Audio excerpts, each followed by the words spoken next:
participate in a Don and Mike Show contest? How about this? You or a member of your household can only win once for 60 days. You must comply with any age limitations for each contest. For complete contest rules, send a self-addressed stamped envelope to the mighty WJFK, P.O. Box 3649, Washington, D.C. 20007. Thank you, and God bless. Everybody loves Don and Mike. The Don and Mike Show. You can call Don and Mike anytime from anywhere in America. 877-365-3636. They're ready to believe you. This is not Howard Dean. But he was, or maybe it is. He is, some might be confused about that. He is screaming crazy things always. True story. Young Nazi with one true enemy. Himself. Faith. A man of hate and a soul torn apart. Your discretion advised. Not Howard Dean, but Often confused. Often, yeah. Good afternoon, Mr. Twin sons of different mothers. I can't tell them apart. I want to be a front runner. Good afternoon, Mr. and Mrs. Cheerleader and all the ships at sea. Time to get beatified. Time for Don Geronimo and Mike O'Mara. Yeah! Hi, thank you for listening, everybody. Don and Mike Show and a new episode on this Wednesday. What did you say, Wednesday? I was looking at a picture of Howard Dean. My thoughts were elsewhere. 01-2104. Wednesday! Hi, Don and Mike. Buzz Burbank here. I apologize for totally screwing up the opening. You got to do your Wednesday I was thing. I was looking at this picture on the cover of USA Today. You were talking about it, and then I was looking at the picture of Howard Dean, and then I was playing back that concession speech or whatever the hell it was the other night when he Wyoming, Oregon, Arkansas, and then he screams at the end. Yeah, weird. He does. Welcome, ladies and gentlemen, Don and Mike Show. Phone number 877-365-3636. That's from anywhere in America where you can hear us. We are nationally syndicated, although it's done in a regional, coast-to-coast style. Absolutely. Also, in other words, there are pockets in this country where you can hear the show, and there are pockets of resistance. Yes, to the show. Generally speaking, the resistance is winning. But we continue to come in and fight every day, and we do. And technically, you can hear it from coast to coast, from California to. How far on the East Coast do we go? Oh, all the way up by Portland, Maine, Don. By Maine, yes. So coast to coast. From Canada, 800-636-1067, and Washington D.C. on WJFK. Call 202-432-1067. But only call if you've got something exotique, something entertaining, relevant, something thought provoking. Otherwise, please wait until the phones scan. That's your time to call when it's a free swim. I agree. It's a backward skate. Everybody in. Yeah, and sometimes the water feels a little warmer than it should, if you know what I mean. Now you can call the show at any time. It's just you got to fit in to whatever we're talking about at that present time. So good luck with that. And boy, so much that I want to talk about. I'm gonna stifle my first thought because it will totally derail me. Okay. If I tell you about my morning with my wife and what three little letters did to my morning. Those letters are BFD. Oh, wow. I didn't even say the word. They don't like that. I just said BFD, but I'll save that for you. Save it. State of the Union thoughts. Got that? Save that for you. Roger Ebert and his stroke. We're very excited. I give the State of the Onion 2 thumbs. We'll give that some time on the show today. But even before we talk about the Super Bowl contest and the decision that we've decided to make with the ultimatum that's been given to us, I'm afraid that I'm petty enough that I have to do this. I have to mention Bob Levy's column. Bob Levy, who is an arch enemy of the Don and Mike Show. Hates us. Yeah. Enemy of me, even BM, Really? But yes, Wow. But still, I think right now, pretty much you could say to him, which do you hate more, Don, Mike? He'd say, Probably be equal because even though you've probably not liked the guy a lot longer than I have, I really don't like him. Yeah. But he's written bad things about you as well. He's written terrible things about me, but I mean, I didn't like him before he started writing bad things about us. So he's a columnumnist for the Washington Post, Right. and basically he's a very poor man, Dave Barry. He'll make a whole column out of telling somebody not to eat on the subway, that hump. And he's, he's certainly no Tony Kornheiser or anybody else that you read for humor. Right. And what happened is the Washington Post said, listen, dude, you're old. Get out. We need some fresh blood. So he's writing his 3 farewell columns on this Wednesday, Thursday, and Friday. Like the countdown to Friends. And there's something here that cracked me up. Beyond the stuff that we've heard many times in this column from Bob Levy about how retirement wasn't in his dictionary, but the company put it there with an early retirement buyout offer that got his attention and his signature vest, all that. You put that in again? Yeah. The one thing that we've always had issue with this guy is if you're so friggin' important, telling people to make sure that you don't litter, you don't eat a French fry on the subway, or that yellow means caution, don't speed through a yellow light. He hates jaywalkers. Yes. Yeah, with a passion. We've always pointed out, dude, here on the comics page. Yeah. So listen, look at your placement in the newspaper. Not a real column. If you hear him, and he does radio too. He's done radio in the past, unsuccessful. But that's good. He's had unsuccessful radio forays in several of the stations around Washington, and he's got a way of talking that's talking down to people all the time. Yeah. Sanctimonious bastard. Yeah, there's also something here that's unrelated to what I'm going to bring up that he writes when he's writing about himself, of course. From the very first, I've insisted on answering my own phone and corresponding to every letter and email message. Wow. Now, I would beg to differ because I know that we called him and we've tried to contact him, and for God's sakes, I donated $1,000 to his send a kid to camp. Send a trainable to camp. I sent in $1,000 for that. You told him to put up. You wanted him to match the money. Yeah, and didn't hear anything from him, but he's finally admitting it in his final 3 columns exactly where he is in the pecking order. Because once you get past the stuff with, he would never retire and it was an incredible buyout offer, and incidentally, he's 58 and the guy that's replacing him is 41. Is that what he says? Well, yeah, they're in there, not together. But see, 58 ain't that old in the newspaper business. I got news for you, Bob. It's not that old. As a matter of fact, there are guys that do it until they're 75, 80 years old. Oh, yeah. The fact is, I think it's a talent issue. However, he does finally address something, as he always probably has. The shape of the future here on Comics Page 1 is very solid and wonderful indeed. Bob, it's not Comics Page 1. It's Style Section, Page 13. That's right. There you go, the back of the Style Section. Bob, you're 2 pages away from Kids Post. Yes. Which is the back page of the Style Section of the newspaper, where they write news for little kids. Right. Bob, your neighbor's on As You Put It, and thank God you finally have come and realized that you're on the comics page. But I guess if you're on the comics page, why not make it sound great and call it Comics Page 1? It does sound good. Can you imagine how Dear Abby feels? She's on Comics Page 2. Exactly. Right. Also known as entire newspaper, 3rd section, 14th page. Bingo.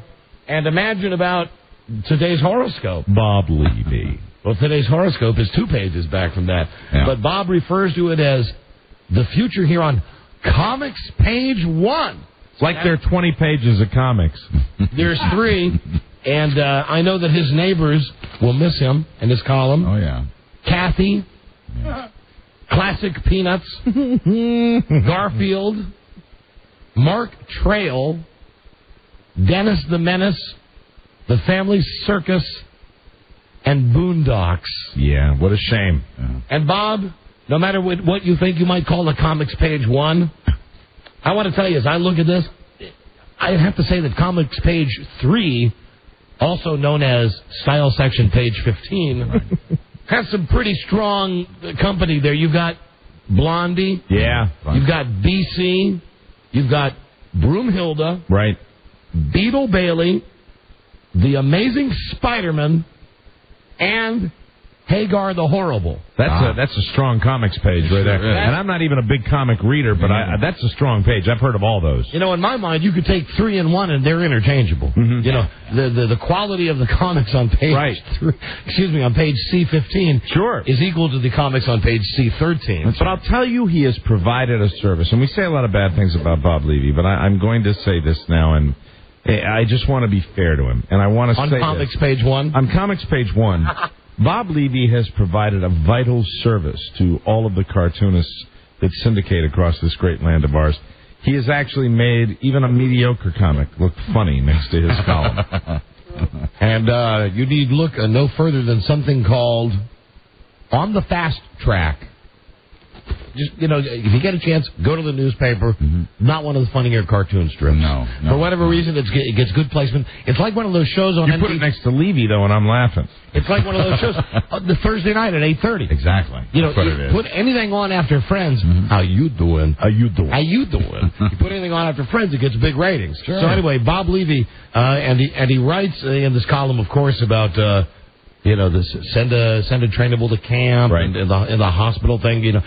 His pet causes. Yes, of course. His pet causes. Being the great philanthropist that he's not. And he refers to himself third person, I don't know how, at least 5 times in this article, but he alludes to the fact that in the coming days, the next 2 days, there will be more. And I say to you now, Bob, from a guy who's working at radio station, I think our station's rating overall last time was 14th. Mm-hmm. So from radio station 14 to comics page 1. Right. But really, let's be honest, because that's like me saying from one of the highest rated radio stations in Washington, D.C., the station had a bad book. We had a bad book last time. We're not even, we're in the top 10, our show is, but our station isn't. Bob, let's both just be honest about this. Okay? We work at radio station 14. You're in the comics page. Right. Bob, here's what I'm looking for tomorrow. Why don't you just put it in print once and for all? Yeah. Why don't you just put it in print that you hate us? Why don't you do it? Yeah, come clean. Be a man. We've spent endless hours discussing you and your many flaws. We talk about it nakedly. We say how we feel about you. Now I know you got a lot of friends that will stand up for you on CPO, on Comics Page 1. Mm-hmm. I know that Lucy and Linus will be right there for you. But I want to tell you, we've talked to Sally. We've talked to the Boondocks family. We've talked to Dennis. We've talked to Mr. Wilson. Right. They all agree. You suck. You do, Bob. And you're bringing down Comics Page 1. Absolutely. Not for much longer. Meanwhile, Bob, you know you hate us. You know you hate what we're all about. We know you hate the fact that you'd be out there with your little trowel weeding your garden, and we'd be walking out on our deck to pee. Never mind, Bob, that on Comics Page 3, as you would call it, known to the rest of us as Style Section, page 15, which if you really thought about it, is the third section of the newspaper. It's got to be like page 70, really, in the newspaper. Well, see, I think we're tipping our hand here. We're letting him know what we felt all along. Bob, it is a joy to be hated by you. It is a joy to be disliked by a guy like you. It truly, truly is, Bob, because you are, and I think it's the greatest term, and I think my father coined the term about somebody. You are a sanctimonious bastard. You are holier than thou, Bob, and I don't like people like you. And Bob, we're dicks, and you can print that in the newspaper. You won't. No. You jerks or whatever you want to call us, but at least we know it. At least we're addressing it. We don't fall into that little category of people that I don't like, Bob, and they're people that think that they are better than other people. Mm-hmm. That's you. Bob, I'll tell you this, though. Some of your neighbors on CP3, Comics Page 3, or Style Section Page 15, I talked to both Dagwood and Blondie. Yeah, I talked to BC. I talked to the Wizard of Iz. And I talked to Hagar the Horrible, and I spoke to both the Amazing Spider-Man and to Peter Parker. Mm-hmm. And they all said that they are so much happier with the horoscope on their page that in their minds, really, page C15 is CPO. That's Comics Page 1. Mm-hmm. You know, I do miss the old days when we used to be dumb enough to occasionally go to a function. You know, we get a chance to bump into somebody like Bob Levy. I miss those days. You know, when we became hermits about 9-10 years ago, we gave that up. But we always used to go to some of these things where we'd bump into people that were the movers and shakers around Washington, people that we'd said flattering things about. Sure. And we would always be like, we would behave seriously like a couple of schoolgirls. We would like Catholic schoolgirls with skirts on. It was funny because it was hysterical. They hated us. They hated the fact that we were here. Anyway, Bob, listen. We don't need the publicity. Well, maybe we do, because we're on the 14th rated radio station. But let's face it, if we were really looking for publicity, we'd be looking for some little higher up the food chain than Comics Page 1. Absolutely. So, Bob, it ain't about the publicity. It's about being honest. Bob, I've got my faults. I think I got a lot of good points that you know nothing about. But basically, your impression of me probably is that I'm a dick. That's okay with me, Bob, because I am a dick. But I'll tell you something, Bob. You're a worthless dick. You've always been a worthless dick. Your name should be Mr. Viagra, because that's what you're going to need, Bob. That's what you need in these columns. And you are a resident of Comics Page 1. You joke. You friggin' joke. You know what you are? You're old. You're antiquated. You're being kicked on your ass. But let's not mistake this, okay? I don't think he's being kicked out because of his age.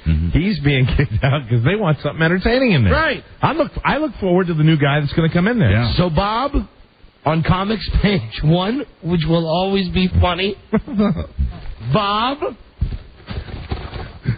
we won't be ignored. All right, that's it. Comics Page 1, always funny. Right. Now, something else always funny. You got that Super Bowl commercial? Oh, there it is.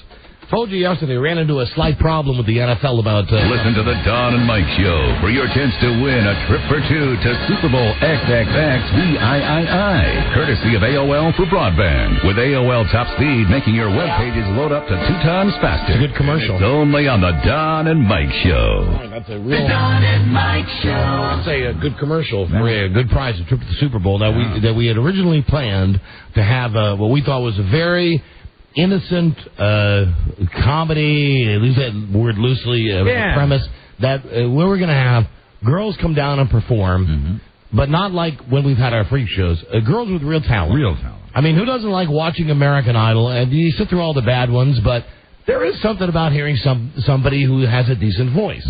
And that really was not what this is all about, but I'm just throwing it in. We were going to do a contest, a talent show for girls, where they could do anything. They could perform, they could read Shakespeare. We had a girl that wanted to play the accordion, had a girl that wanted to sing. And it was all, the only stipulation was that they had to perform nude. We were calling it the all-nude real talent show. We have a girl that wanted to do a tap dance, another girl that wanted to karaoke. Perfect. I think if there's down the road a decent prize, we should resurrect this. Yeah, absolutely. And it's funny, the thought that they'd be doing this and having to perform seriously. And we had a couple of girls who said, now are we going to bust in and start goofing on them? No. If you come in to do the naked talent show, whatever it is, you want to sing a serious song, sing it. But the funny part is, you're naked. You're naked. And we're looking at you while you're naked. Yeah, the comments would be, that's a wonderful song. I thought you were fantastic, but you were naked. Anyway, it was innocent, right? Yeah. So we finally tracked down who exactly has their panties in a wad about this. Good. And we really can't. But we believe it has something to do with the NFL. That the last email that I saw from super producer Charlie Broyhill, he'd received one from a guy whose name we mentioned yesterday on the show, said the NFL, let me get the exact quote. Oops, hold on, I called the wrong number. From Charlie on the email, before I tell you the new direction we're going to go in this contest. Yeah, because we want to clean it up. So we decided that we're not going to just do it as a boring contest. Hey, Charlie? Yes. Hi there, super producer Charlie Broyhill. Could you read me that email, the last one that you had about the contest non-nudity? If I still kept them. Yeah. Do you think you still have it? Yeah, here's one of them. Okay. Which particular point? About the NFL. The last one that you received that we read up in your office. At that point, it was on the top of the screen? Right. Is that the newest one? Yes, it is. All right, go with that one. Please go with the generic non-nude giveaway. Again, I apologize that we were not able to run this promotion in the way that you would have liked. Please let me know if you have any questions. That's the only one I've got. Now, wasn't there another one that said it's the NFL? That might have been from yesterday. That the NFL doesn't want to be associated with nudity, is that it? So the original. So the one today, and the one today was sent from who? Somebody in Infinity, our company, CBS? It was Azu. That's right, Ahu, whatever his John name Ahu. is. John Abu. So, and no H in there, so be very careful. Any of you guys get just J-O-N. Mm-hmm. So in essence, he sent us an email saying, you can't do it because it involves nudity. And I guess somebody has it in their mind, the thought that the Super Bowl is something that should not be anywhere near anything as controversial as as naked women singing on the radio. And I think you understand that, and that's why you've modified the content. I do. Thank you, Charlie. Okay. All right. So now I'm going to tell you that this is what we're going to do. Because we know that the NFL doesn't want a contest for the Super Bowl that involves nudity. No, and we can blame them. We want to, we want to present it with something cleaner. I thought about it. I thought, what have we done before? What haven't we done before? What is this? They don't like nudity. How about incest? Perfect. And now there's some types of incest that while perhaps while sharing a Beck's beer with Rob I'd laugh at. There's some types of incest that even I don't feel are set for a family radio show. So you're saying that there is a certain type of incest that would be contest worth? There's one type that we're looking for, Mike. Sure. Because we know the NFL won't have a problem with this because there's no nudity involved. No nudity involved. None whatsoever. At least not while they're telling us about it. We're looking for the unusual combination of brothers and sisters who have joined together in intercourse. Wow. Now, ideally, that won't give them any problem at all. Ideally, this couple, this brother and sister that have shared this unspeakable treat. Or sisters. Yeah, what did I say? Or sisters? Yeah, wait, you said brother or sister, but it could be sister. No. No, just brothers. Okay. No, sure. No, because then it gets to be lesbo stuff. No, I like brother on sister. Actually. Okay. All right. Come on, remember, Mike. Yeah. Remember incest. Well, incest can be lesbian and homosexual. No, you don't want the idea of sisters. No. That perhaps I think maybe we've seen that on the Playboy Channel. The thought of it's more taboo, is what you're looking for. Yeah, the thought that a young boy, and I'm thinking in particular about a show that I've only seen a couple of times, but I know it's on the WB, a show called Seventh Heaven. It's like the closest thing to the Brady Bunch now. These people are just so freaking squeaky clean, and you know that like on the Brady Bunch that Greg and Marcia in real life they did it. Ideally it would be a brother and sister combination like that who are actually out there, who now are adults, perhaps continuing their relationship. So it's out with the nudity and in with one of society's greatest taboos. Incest, Mike, NFL style. An all-out blitz on your sister. It's fourth and long on your brother. Brother-sister incest. We're going for it. Touchdown! Wow. So it's incest. So how do we find the incestuous couple? Yeah. Because you got to know that the NFL wants to get something out of this. They don't just want us to give away a trip to the Super Bowl. They want something that's going to last in people's memories. Right. Well, that, of course, has to do with the telling of the stories. And this is a nationwide contest. So here's what we're asking. And please, only serious inquiries. If you have had... Only serious inquiries. If you have had sex with your sister or brother, if you're a man, you'd have to have had sex with your sister, and vice versa, and you're okay and you're talking about it, well, we want to know how it happened. And would it be that the brother and the sister have to be okay about talking about it, right? Well, or with no names. We'll protect it. We can use the names. Ideally, what we'd like is we get these stories, and then the brother and the sister live in the same city, so the airfare works out, and we send the sister and the brother to the Super Bowl where they can have sex. Oh, my God. Or they can... I think that's much better than the nude talent show. They could be in the same hotel room while they're watching the NFL channel, while they're watching NFL Playbook, while they're doing it. Brother and sister. Oh, my God. Forbidden. Ladies and gentlemen, you might wonder when the censors get involved with the Don and Mike show. This is kind of what the payback is. We only have so many areas that we can fire back in. And this is one. I think we thought we'd come up with this one. Because this whole contest, the original contest, was harmless. It was a naked talent show. But it had nudity. No, you can't do that. What's the Bonnie Raitt song? Let's give them something to talk about. Here's what we'd like to do. We'd like the serious stories. You may be graphic because you're going to be writing them to us. We'll accept your incestuous stories. And keep in mind that we're going to be calling people who have sent us great NFL incestuous stories. You can either fax it to us or email it to us. All we ask is that it's true. And if by chance you're still having sex with your brother or sister, oh my, and we can verify that, how do you do that? You're an instant incest winner. Wow. That's a good thing about this contest is that there are going to be things that happen just over the next day or two. Because we'll find out these details. Like, how, lots of questions. How do we know that that they're still seeing each other? Sure. Well, so they don't have to be still seeing each other. Yeah, but what an added bonus if they were. Oh, my. Can you imagine that? Make a better trip. Are we on anywhere in West Virginia? I'm sorry, that's a bad joke. So here's what you want to do. You want to either email it to us at DonandMikeShow@WJFK.com. It's very easy to remember, especially if you remember that we're looking for only men who have had sex with their sisters and only women who have had sex with their brothers. Don and Mike at WJFK.com, or you can simply use the old-fashioned fax machine at 800-636-6410. We will be waiting for the entries to pour in. As soon as they do, we'll share them with you. Think about that, a brother and a sister. Yeah, doing it while they're watching the playoffs. Oh, yeah. Well, the point is send them to the game, though, right? That's right.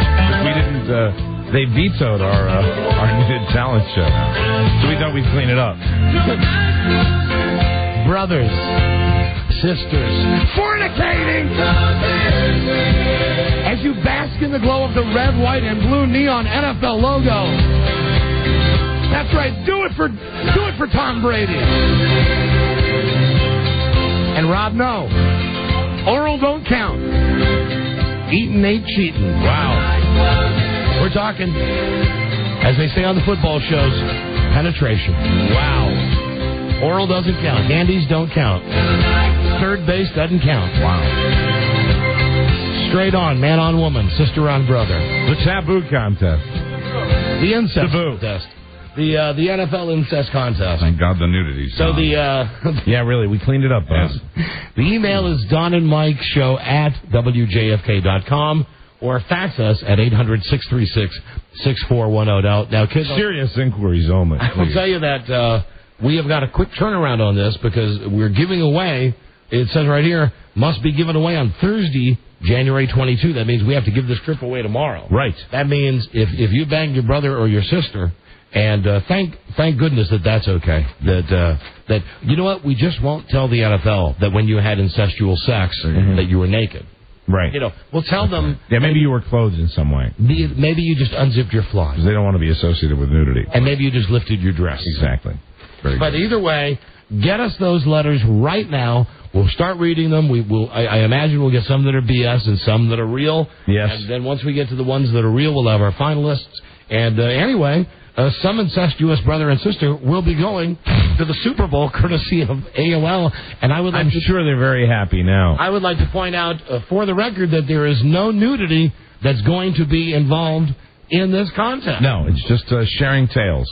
And so to speak. Let me say, I don't know if he has a sister, but if Paul Tagliabue's sister happens to be listening to the show, I know that they live in the Washington area. Hey, he ever put the moves on you? If it happened. Give us a call. No. Give us a call.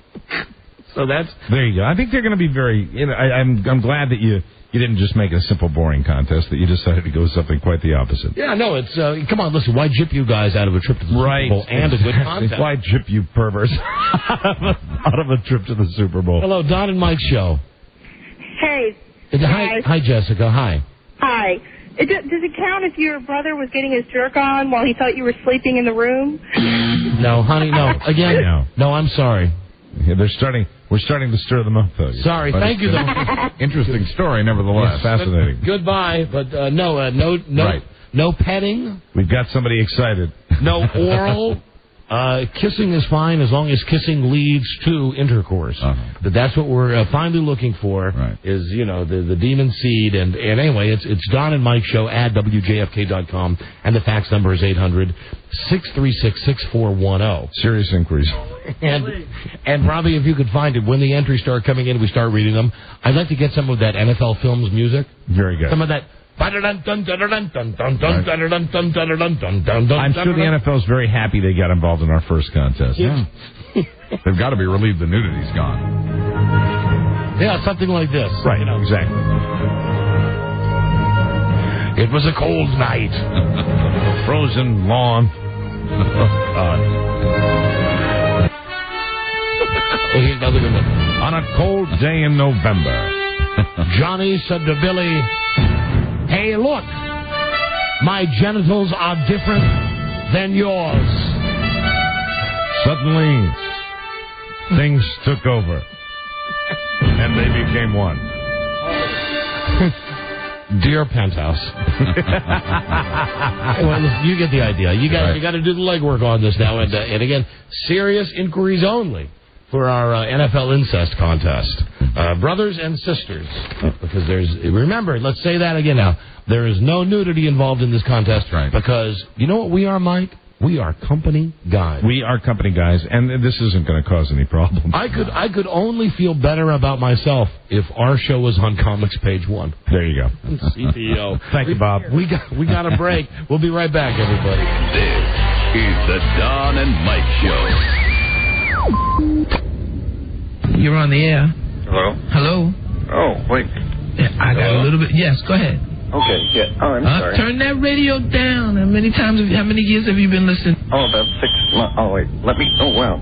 If you don't turn it down, I'm going to the next call.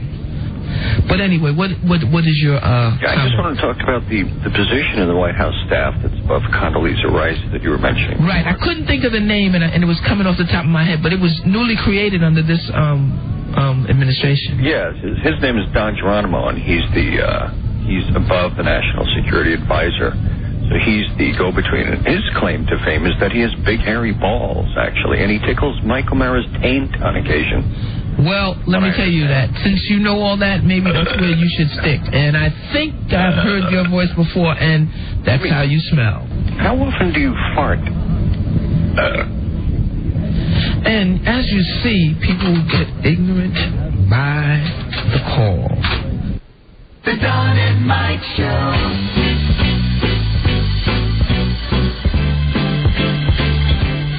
They cherish most of their listeners. Don and Mike. Hi. Me either.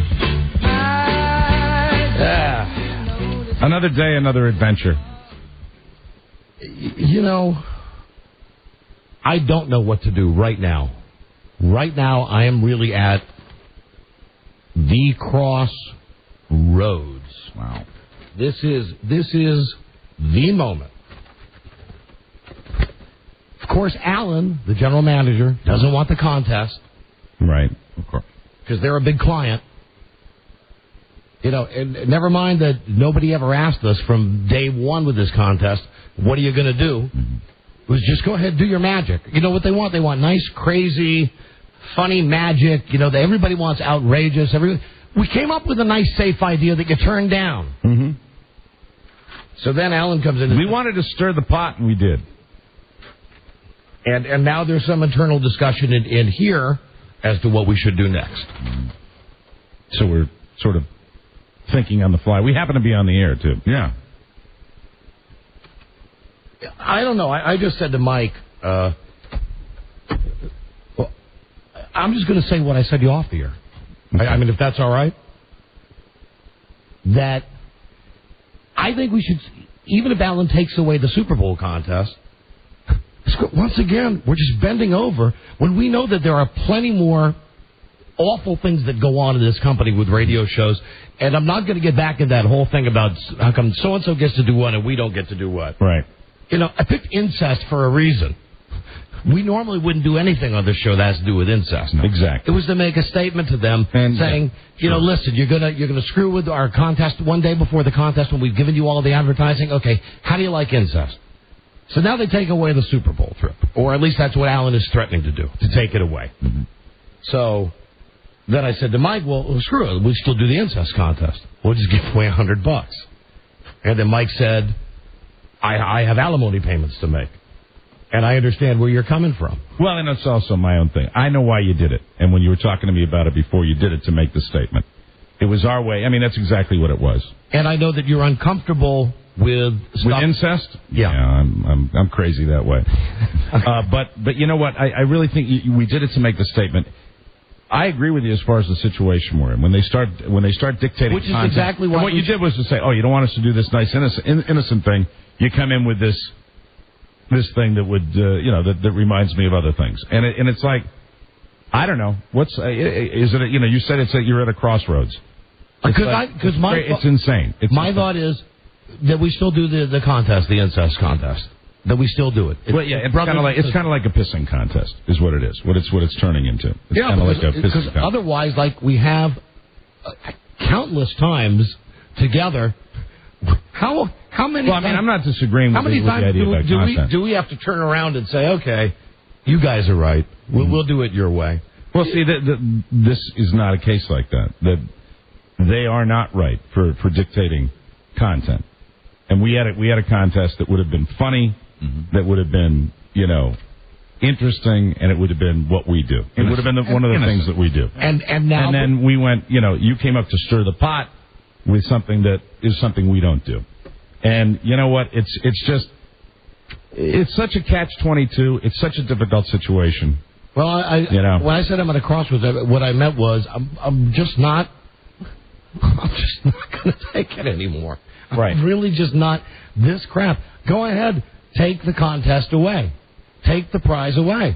We'll just give away $100. We'll still do the same contest. Because with the crux of what this is once again, for whatever reason, you and I being persecuted, being held up, said, listen, this is the standard that you guys have to, we want you to be crazy and outrageous and funny and do all that. We've tried to do all that. That's what we tried to do originally with this thing. But then you come by with absolutely unbelievable, unrealistic goals to be achieved. The parameter was, well, give it away, but I guess giving it away that nobody has ever offended. Well, that's just not what we do. Now, we don't go as far as other shows do, right, with stuff like this. No, we never have. However, I mean, we have just had a plug pulled with this big contest.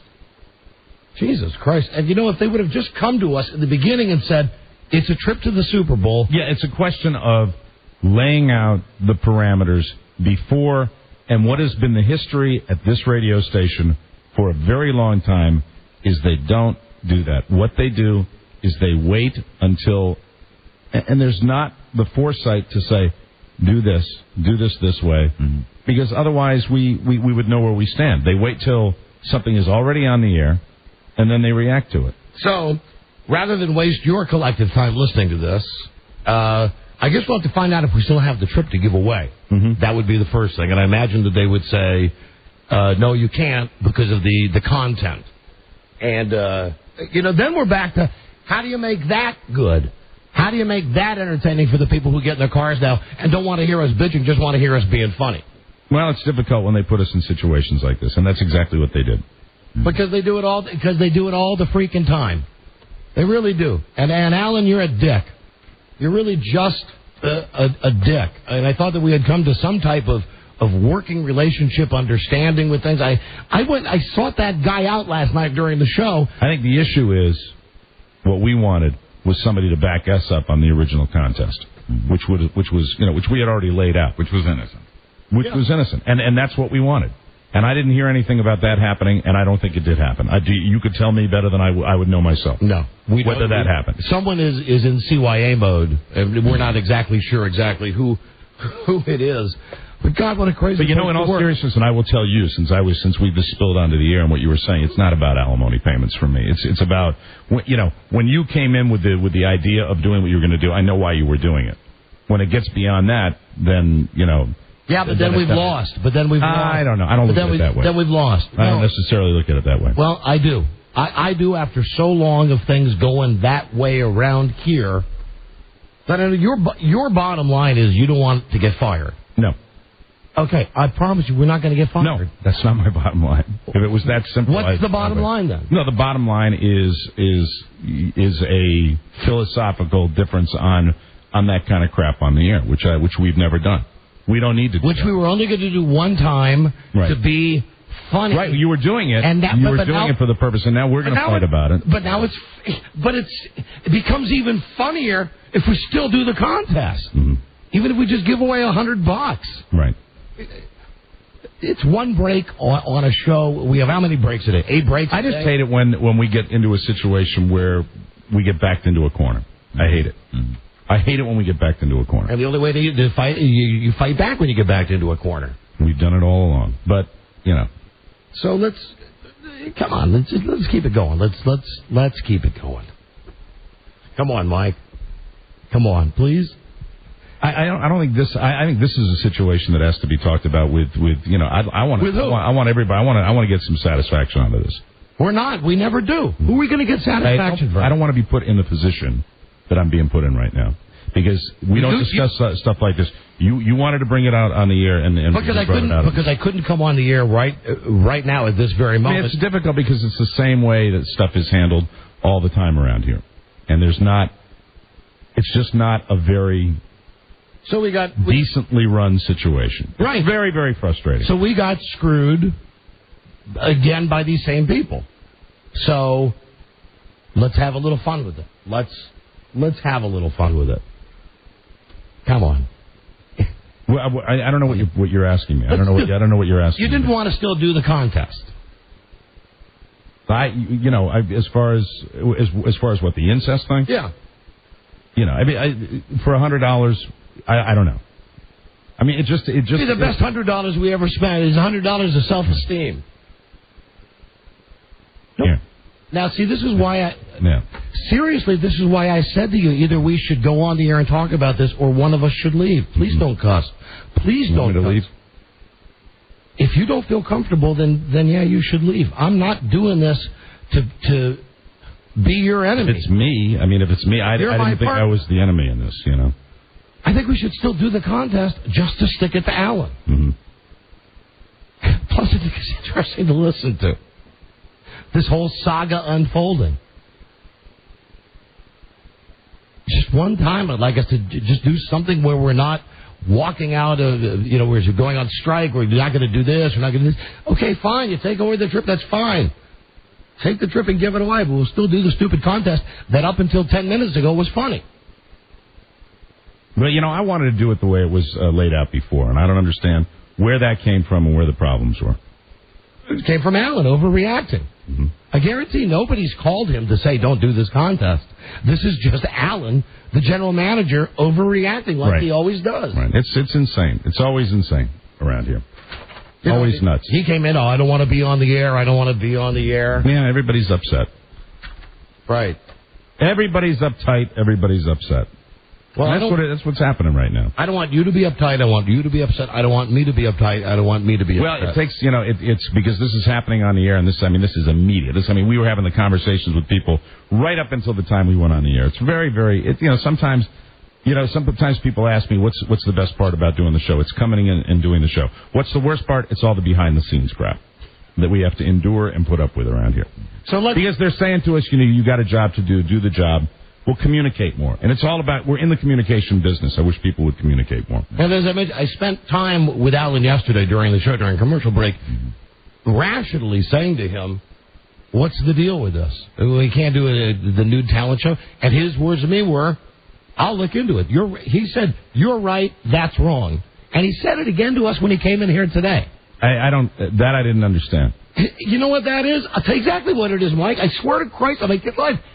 Alan just doesn't have the balls to call somebody up, to call the client up and say, listen, let them go back and just do their original dumb contest. Which is the solution. Because they came up with That's the solution. A pretty good idea, and somebody's overreacting about the fact that there will be nudity involved. That is the solution. Incidentally, nudity on the radio. No one will That see it. hello, McFly. I know you can't see it, and Right. we can. That is the solution, and I think that's the solution we should accept. But you're right. Nobody's done that.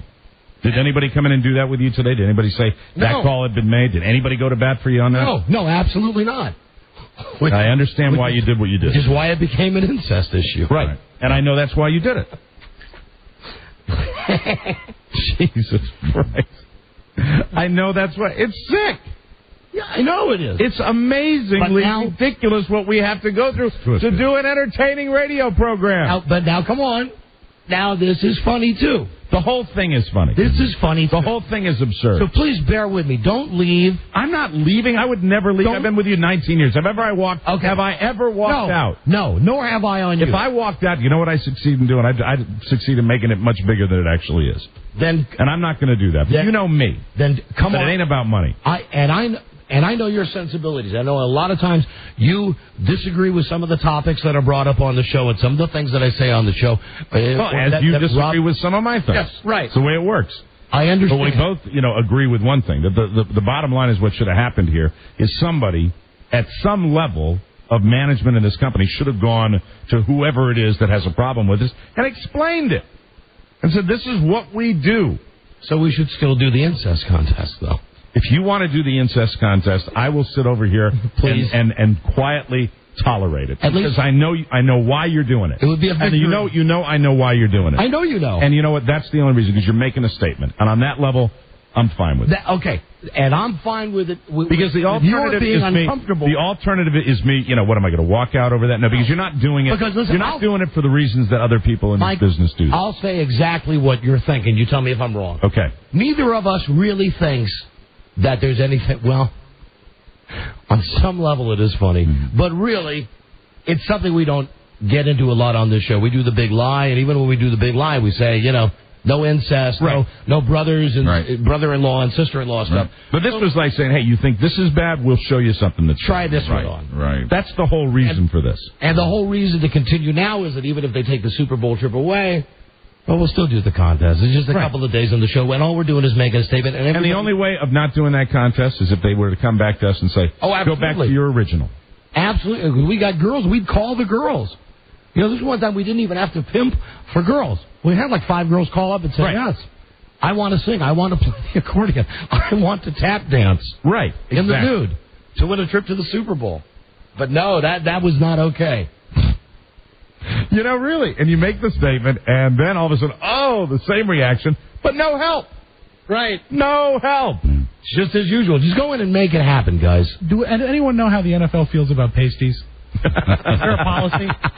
That's a good question. Rob, I don't think we could yield on the pasty issue. All right, then, Mike, you and I, as always, have done the Vulcan mind meld. Yeah. We're fine. We'll still do the incest contest. And thank you for, because for me, I know why you're doing it. Because it's the only way to say F you to these guys. Right, exactly. It's the only way. Having said that, well, crap, I don't want one of our listeners not to get the Super Bowl trip. Right. Well, you know what?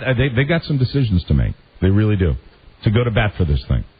Well, because you know what will happen if they give it to us. And now what are we going to do? What kind of a turnaround can we have to have a crazy, funny, non-bothering anybody, politically correct contest to do this? It's just that sucks on ice. That's so awful. I mean, what we did, the original contest, was so in the wheelhouse of what this show does. It was so... You know what I'd rather do? It's what we do. It's funny, and you know what?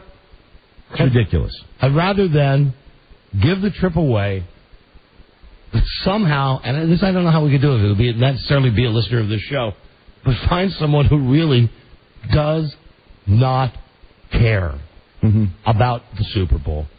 Somebody who, if you went to them and said, you want a trip to the Super Bowl, would say, I don't like football. Right. I don't like crowds. I don't have a Super Bowl party on Sunday. To find somebody who is just so totally not into it that they'd be the people that would be there at AOL's dime. But here's the question. Are any of those people listening to the show today? Right. And they'll call in.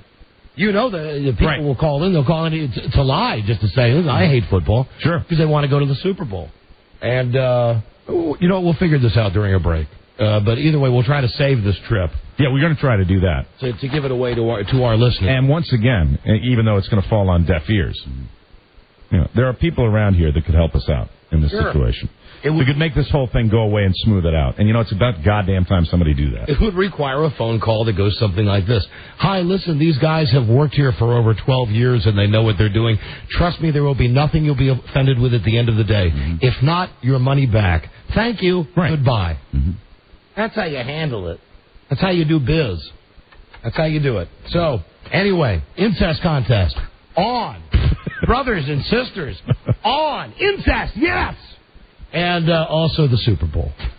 Oh, God. And I think the first fight you and I have had on the air. Yeah, in a long time. Well, you know, we fight a lot. We fight like an old married couple now. We do. It's more like if the kids were in the room, we'd say it was a discussion. You bastard, though. You tossed in the F-bomb. Yeah. Yeah, that's kind of unfair. That's when fighting on the air and you toss out the F-bomb. I understand. Sometimes I just can't control myself. I think I've done pretty well during this segment. I'm kind of proud of myself. I really, really am. I think you have to. You know, and somebody, I'm going to look you in the eye and tell you. Yeah? Somebody in our little circle has to do what I do once in a while. Somebody has to be there to do that. And I've always thought that. I know you think that. Mm-hmm. You know, every time a bell rings, you know. I've seen the movie. I know what you're talking about. Hey, don't think I think that of myself. Trust me. However, I'll leave you with a joke that'll be deleted out, but it's a joke that's in the movie Catch Me If You Can. All right. With Tom Hanks and Leonard DiCaprio, where they're driving in the car and they say, you know, Tom Hanks, you never make any jokes. And he goes, you want to hear a joke? He's got a bad Massachusetts accent. You want to hear a joke? This will be deleted out. Yeah, I think I know this one. There you go. Knock, knock. Who's there? Okay, so now we're even, because now I just dropped the There we go. Thank you. And I appreciate that. No, that wasn't directed I know at it's directed at everybody else. It was just using the F-bomb. Okay, we got a break here. I don't get it. We'll be right back. This is the Don and Mike Show. Introducing Subway's new Atkins-friendly wraps with less than 11 net carbs. The tempting chicken bacon ranch wrap has fresh green peppers, black olives, and red onions all melted together with Swiss cheese. This won't make up for days when your daughter's beautiful chestnut-colored pony just won't behave. Nor will the savory turkey and bacon melt wrap with chipotle southwestern sauce overlook the time you went to the donkey sex show in Cozumel. But with every heavenly carb-controlled bite, Subway's new Atkins-friendly wraps will help make up for your high-carb indiscretions. Subway, so good that you don't have to be. Told them that carbs based on Subway recipe, not for the Dr. Faces the Atkins. Great. WJFK, the Don and Mike Show. This is the Don and Mike Show. Bob Crane enjoyed the Hollywood nightlife and soon found new ways to blend his Playboy lifestyle with his passion for cameras. The star began to videotape sexual encounters. As co-star Werner Klemperer recalls, I don't know whether you'd call them pornographic, but they were erotic films of sex acts. The Don and Mike Show. Even better than a titty bar. The Don and Mike Show. What's better than that? I'll tell you what's better than that. Some of the entries we've been getting. Oh, wow. Really? And I love people writing to Don and Mike Show at WJFK.com. Subject, NFL incest. We're getting a lot of them. Really? Here's one. I left Maine for a while, returned when I was 21. I saw, I'll leave the sister's name out, after I'd been back for a while, not even expecting to see that she had just gotten pretty hot. She was about 18 or 19. It's quite the shock. I'm guessing she was quite the whore in high school. She looked and acted it. At first, I felt sick about being attracted to her, honestly. But it didn't feel like she was my sister. I mean, we didn't grow up together. I hadn't seen her in a while, so for a month or two I hung out with her and stupidly flirted with her, hoping it was just me feeling this way. We would wrestle and play. You know what that sounds like? I know, like sounds like somebody like went to Penthouse Forum and transcribed a letter. Well, try this one. This is from California. That one was from who knows where. This was Xaviera Hollander. Dear Don and Mike, in 1994, my 22-year-old sister came home from college, Cal Berkeley. She and I went to a bar and started drinking Surfers on Acid. That's Jägermeister, Malibu, and pineapple juice. We began talking about what she was going to do for work, and in hushed tones with a don't tell mom look on her face, she told me she's going to be a high-priced hooker in Vegas. I laughed out loud and said, seriously, what the F are you planning on doing? And she said, the same thing I've been doing the last 2 years of college. We drank some more. I'm going to go down a couple of paragraphs of this story. They all sound like letters. Yeah. I made $600,000. Excuse me, I made $60,000 in cash. Effing guys for money. I said you did not. I finally said prove it. She said take me home. The whole ride back home, she talked about Essing D's and how crappy condoms taste, and how guys need to bathe a lot more frequently. Wow. And then he goes on in great detail about what happened. You know, like any societal taboo, everybody's got their ears perked up right Name and address withheld. Yes, good. And we've got some that, well, let me just say, the three of us, here's Did you say three? Brother and two sisters. Three? Oh, my God. The three of us would go camping and play games if we wanted, would allow us to tell the other two what to do to us sexually. Oh, my God. So it's still there. Yep. Send your incest entries, and you understand why. Plenty of communication during that commercial break, too. Yeah. We want to thank management for popping right down here and giving us the parameters and the lowdown on what's going on. Not a word. Not a syllable. Wow. As far as I know, we've still got the trip to the Super Bowl to give away, and we are still doing the incest contest just because. So call or don't call. Send. Write. Don and Mike Show at WJFK.com or fax us at 800-636-1067. And as much as I hate to say it, but, one of my best qualities is to admit when I'm wrong. And, listening to those letters, I'd be lying if I didn't say there was some entertainment value there. Oh, yes. Funny. Yeah. Funny. Brother, sister. Funny. And that first one, though, seriously, I think the guy's got like a Xerox machine. Get me Penthouse. So anyway, keep them coming in, and we'll do this. Buzz came in and had a thought that perhaps in the middle of the reading of these letters and getting the actual people on the air that we should just nonchalantly give away the Super Bowl trip in the middle of that. To somebody who's not doing that. Yeah, right. But, we'll figure it out. We have to wait because we don't even know. Yeah, because of the incredible level of communication at this facility, we don't know what the status is. Actually, we won't know tonight until about 7:15 East Coast time. Yeah, when Don's driving home in his car. Yeah, 4:15 out on the West Coast after the show's over. That's when I'll find out exactly what's happening. Yeah, that's when they'll let you know. That's when you'll get communication. That's when I'll get the call from Alan. But you might not have any definitive answer. No, and I might play the game with him. I might see that it's him and just not answer the phone. You've done that before. I've done that, but one of my resolutions in 2004 was to try to communicate better with the son of a bitch. Which I did yesterday. Right. He is just such a stupid bastard. How could he be in charge? Well, let's be honest. Who is in charge of this place? Nobody. Place running on fumes. Yesterday, I pulled the guy aside privately and said, like a professional would, "Hey, listen, Al, we got a problem with this contest. We want to do this thing. Nobody told us that we couldn't do it. And he said for the first of many times, you're absolutely right. This is wrong." And the quote last night was, "I'll look into this. I'll fix it. Don't worry about it." And his way of looking into it, his way of looking into it and fixing it and taking it was just to do nothing.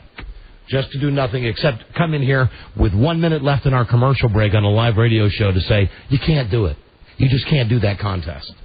Because, if they came in and they said, hey, we finally talked to the right people, you can go ahead, we explain what it is, you guys know what you're doing, you can go ahead and do it, we'd react just like Howard Dean in Iowa. Arkansas! Only we'd be screaming out our affiliates. Arkansas! Oh, God. All right. So, listen, we will have to figure this out. Yeah. Let's see. Let's just see if Charlie's made contact with Line Wand yet. Key Rice. Stinky Pin. Hey, has Charlie made contact with Line Wand yet? I don't know. Charlie is not here right now. He may be back there. Probably going on as we speak. All right. Thank you, Joe. Sure. Joe, how's Fax Machine? How are the emails coming? Looks like a couple more just popped up. Okay. Bye, Joe. Sure. Bye. Joe Ardinger. There he is. Joe. World's oldest phone screener. And, Joe, Joe's getting a lot of pleasure back there today. Joe will be on the show tomorrow with more of his crazy 1976 movies. Yay. Joe was telling me in the break how disappointed he was he couldn't compete. Kidding, of course. That doesn't surprise me. Now, totally unrelated to this whole thing about incest. Get it? Unrelated? Is and I don't think it's really incestual. There's a band that I liked. They had a song out, I don't know, like 3 or 4 years ago. So Denise. The band is Fountains of Wayne.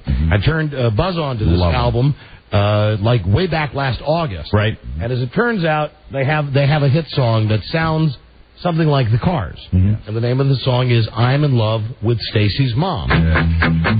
Great video, too. You dwell on the video a lot. Sorry. That's all right, Buzz. I like it. Is Stacy's mom in the video? Rachel Hunter. Oh, yeah. Oh, Rachel? Oh, I've heard about that. Rachel Hunter still manages to look stunning. Oh, yeah. Right, so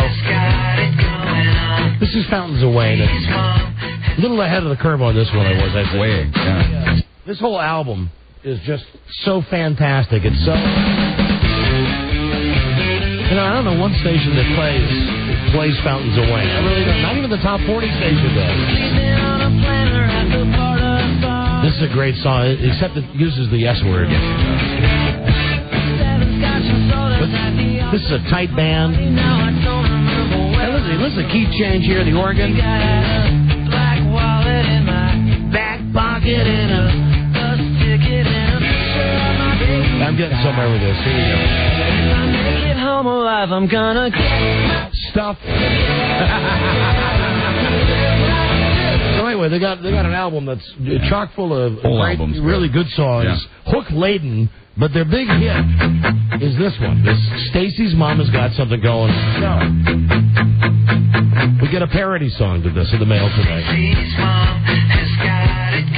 I don't even know if this record ever became a hit. I think it was a top 40 hit. I think Stacy's Mom became a hit. But apparently it is popular enough now that a guy named Uncle Izzy, or rather a band named Uncle Izzy, has sent us along a copy of their parody song. The follow-up to I Like to Pee in the Shower. This is Stacy's Dad.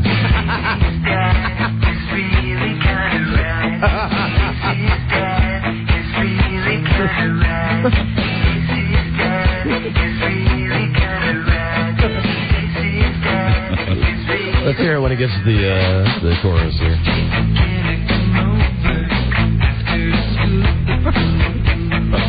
It's great. Good job. Well, that sounds just like. Do you think they just changed the part about Stacy's mom? Yeah. Maybe just to Stacy's dad? Oh, no! Oh, no.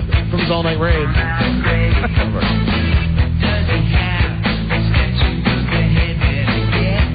Does he have the statue of the head that cave?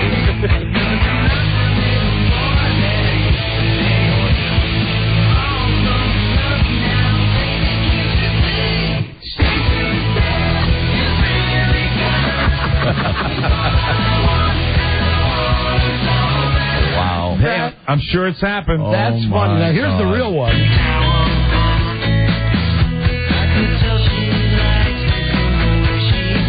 Doesn't this cut sound like the Cars? Yeah, and I'm amazed at how Uncle Izzy, that's the name of the band that did the parody? Right. They sent a note, crafted by obsessive-compulsive engineers. The tracks sound exactly like Stacy's Mom by Fountains of Wayne. Sure does.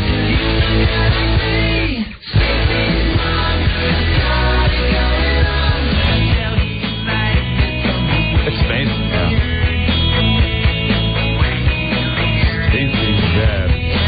Try starting them at the same time and see how they do by tempo. I'm sure. All right, just a second, Brains.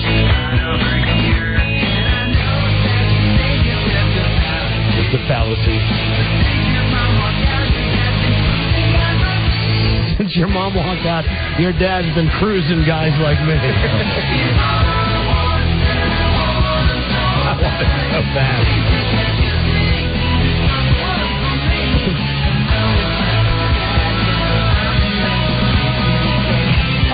video. Man. Who would they get? For Stacy's dad. All right, here they are together.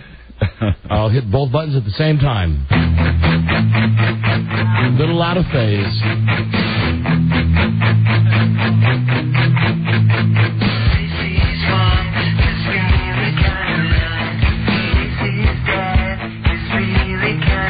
Kind of catches up once in a while. Oh, I'm going back and forth now.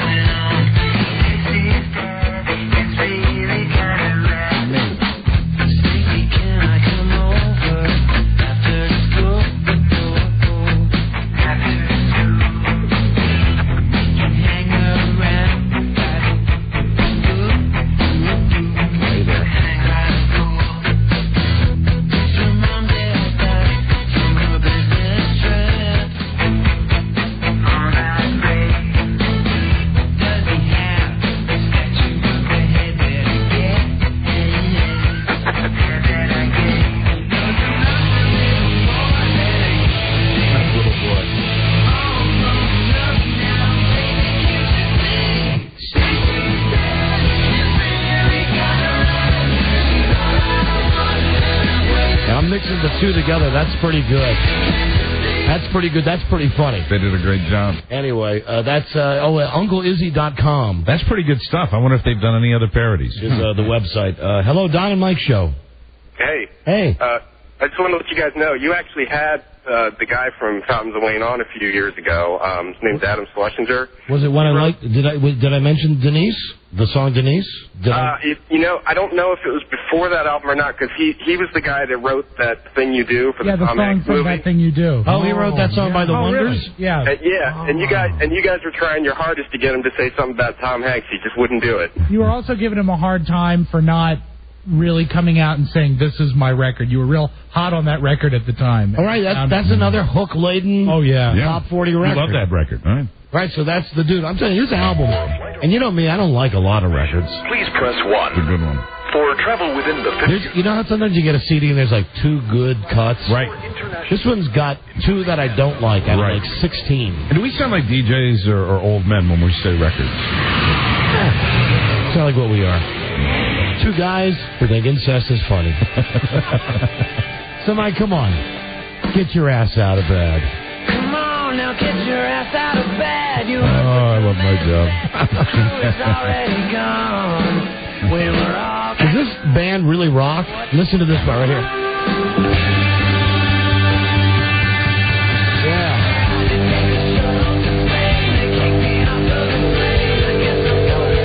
I'm playing this for some guy who just hung up on me. If you'd like to make a call, I should go away. That wasn't nice. I should go away. I should go away, man. I just got the news, Mike. It's okay to say record, but avoid the word phonograph. So the guy in Fountains of Wayne is the guy who... You can tell when you play him back to back, you can tell. Guys, we busted his balls for not taking credit for this record. It's a little different. Yeah, but this is a little different. A little bit. Just a little more boppy. This sounds 1962. Right, with just a little added bound. Anyway, thanks to Uncle Izzy. Yeah. That's a pretty great, funny song. Mm-hmm. Pretty great song. Amazing. That in some way has something to do with incest. It does. If you stop it and you think about it, it does. You know what? Let's talk about... Let's enjoin him. About something. Yeah, I almost did that Chevy Chase thing. I love that tape. Yeah. Do we have that? Yeah, because then that'll give me... You know, it's the funniest thing that I've ever heard Chevy Chase do on this show. Yep. It was on your old show, and you played it on this show. We interviewed, didn't we, Chevy Chase one time? Yeah, and he was awful. He was not funny. He was the Chevy Chase you know and hate today. Fellas, this is Chevy Chase. On behalf of Don Geronimo, who couldn't make it today, I'd just like to say that there's a man that... he's here. So let's join him. I mean, let's enjoy him. Let's sit on him. Let's turn him off the air. Don Geronimo. And when you really think about it, not really that funny what he was doing even back then, but just you kind of reacted to it. So the tape as a whole is... Right. I like enjoying him. Because he was doing something. But when anybody stammers over let's, it doesn't happen very often, but I always plug in enjoy him. Let's join him and enjoy him. Let's enjoy him. And when we come back, I guess, why not, Mike? Was on my list of things to discuss. Yes. For goodness, I'm not going to tell you about my argument with my wife today, because they had an argument with you today. That's too many arguments in one day. Yeah, tough day today. However, just suffice it to say that a morning never goes well at home when the first thing you say to your beloved spouse of 23 years is BFD. No, they don't like that. That first words out of your mouth? I swear to God, that's the first thing I said when I came down this morning. I was putting water in the dog's bowl, and some of the water splashed out on the floor, and she had been awake for a while. She said, oh, look at that. Look at you got water all over the floor. And I turned around and said, BFD. Yeah. And well, tell her the truth. What she was really talking was that about that incest incident up the street. And you said BFD. BFD. Right. VBFD. Very big. Vaginal. Yeah, that's what I thought. Mike, listen, good. Here's a good segue. Speaking of vaginas, and speaking of a very, very awful word used to describe that body part. Well, there's only one that I can think of. Okay. When I say that word, give me some women that come to mind. Martha Stewart. Patty Heaton. Bingo! Yeah. That's right. I apologize for putting Patty Heaton second. That's right. We have Patty Heaton news. Oh, good. Patty Heaton bosom news. When we come right back. It's the Don and Mike Show.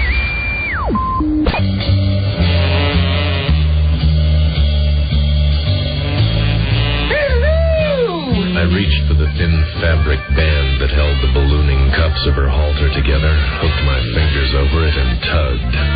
It snapped easily. Her halter sprang apart, and out bounded her joyously unconfined breast. Listen to June Baxter. Dual prize packages of rounded richness.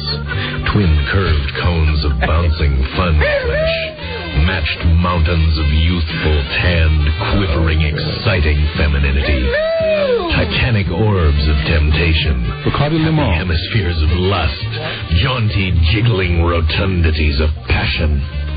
In a phrase, my kind of breasts. The Don and Mike Show. When in Los Angeles, they dine at Vivian's. Don and Mike. All right, well, we're working our way through the Super Bowl giveaway. Good. We'll let you know exactly what's going to happen. Very good. I think we'll have an incest winner. Who knew? Mike? Yes. Our mailbox is full. Wow. We have received an awful lot of emails. A lot of them that we think are phony, but we did. A lot of penthouse letters out there. I think are absolutely true. Patty Heaton. I asked you the C word. Yes, Patty Heaton. Patty Heaton. Patty Heaton. Patty. She's 45, and I think even though she's just a bitch on wheels, and we've had problems with her. And as Tom Shales, I believe, wrote when he was reviewing The Goodbye Girl, the actress lucky enough to land the role of Ray Romano's wife. So she's 45, and she's had some work done, and she's been very honest about it. Yeah. Well, that's she had a breast reduction in 2002, and she had a facelift and a bunch of other stuff done because she squeezed out 4 kids. Mm-hmm.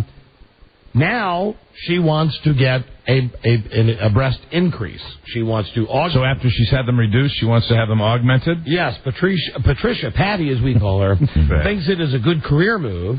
She thinks when Everybody Loves Raymond is over, she'll need to look sexy to get other projects. That's so sad. According to, I don't know whether this is Variety or whatever it is, other people on Everybody Loves Raymond are telling her not to do it. Well, the main reason, Brad Garrett got it done last year, and he didn't like the result. Doesn't show. No, well, one's bigger than the other one. You know what's funny is, remember, this comes on the tail of her giving, was it Michelle Pfeiffer, a hard time for all the work she had done, and then getting called on it. Methinks the lady is addicted to plastic surgery. All right, Rob, get out our big phone book right now and look up Uri Geller. I want to call him Uri, but I know it's Uri.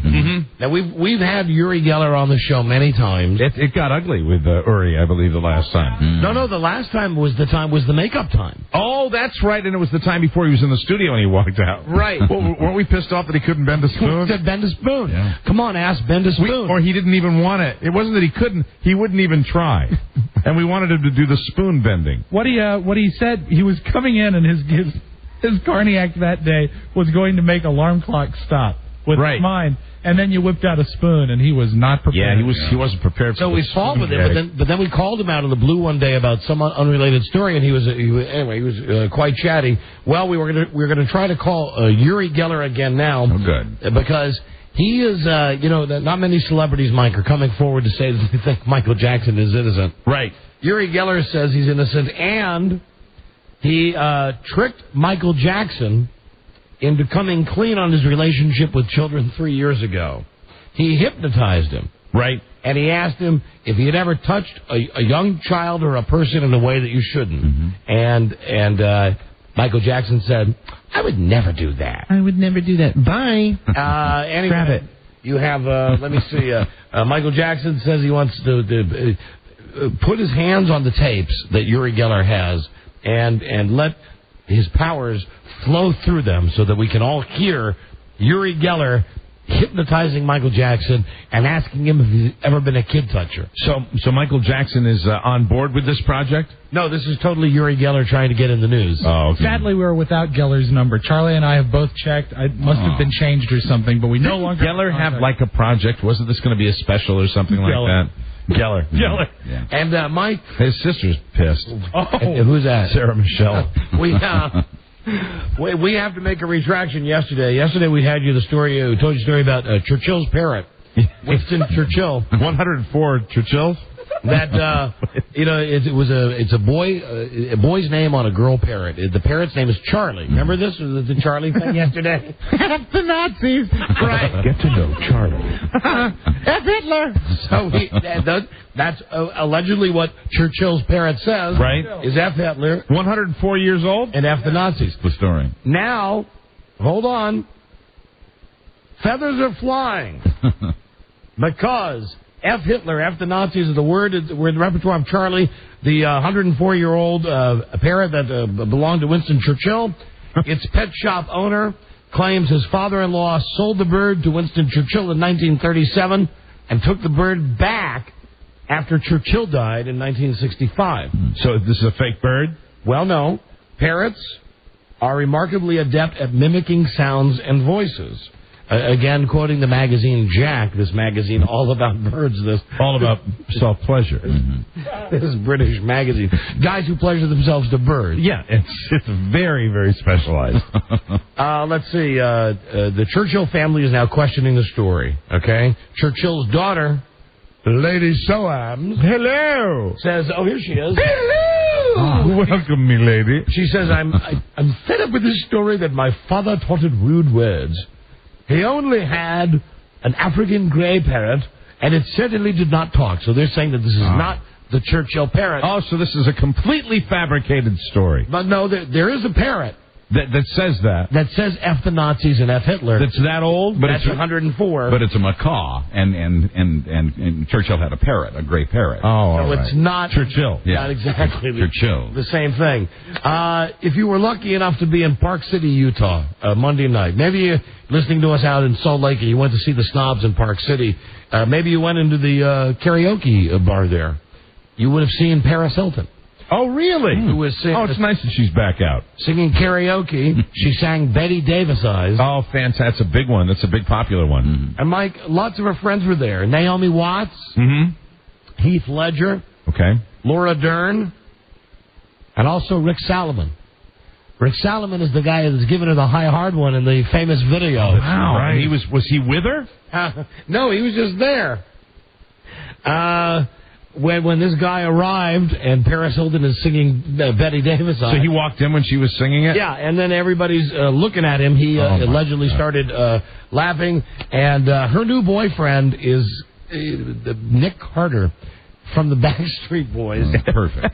And, what a pretty little gathering. And after they after they got rid of the guy that had sex with her, they rushed him out of the club.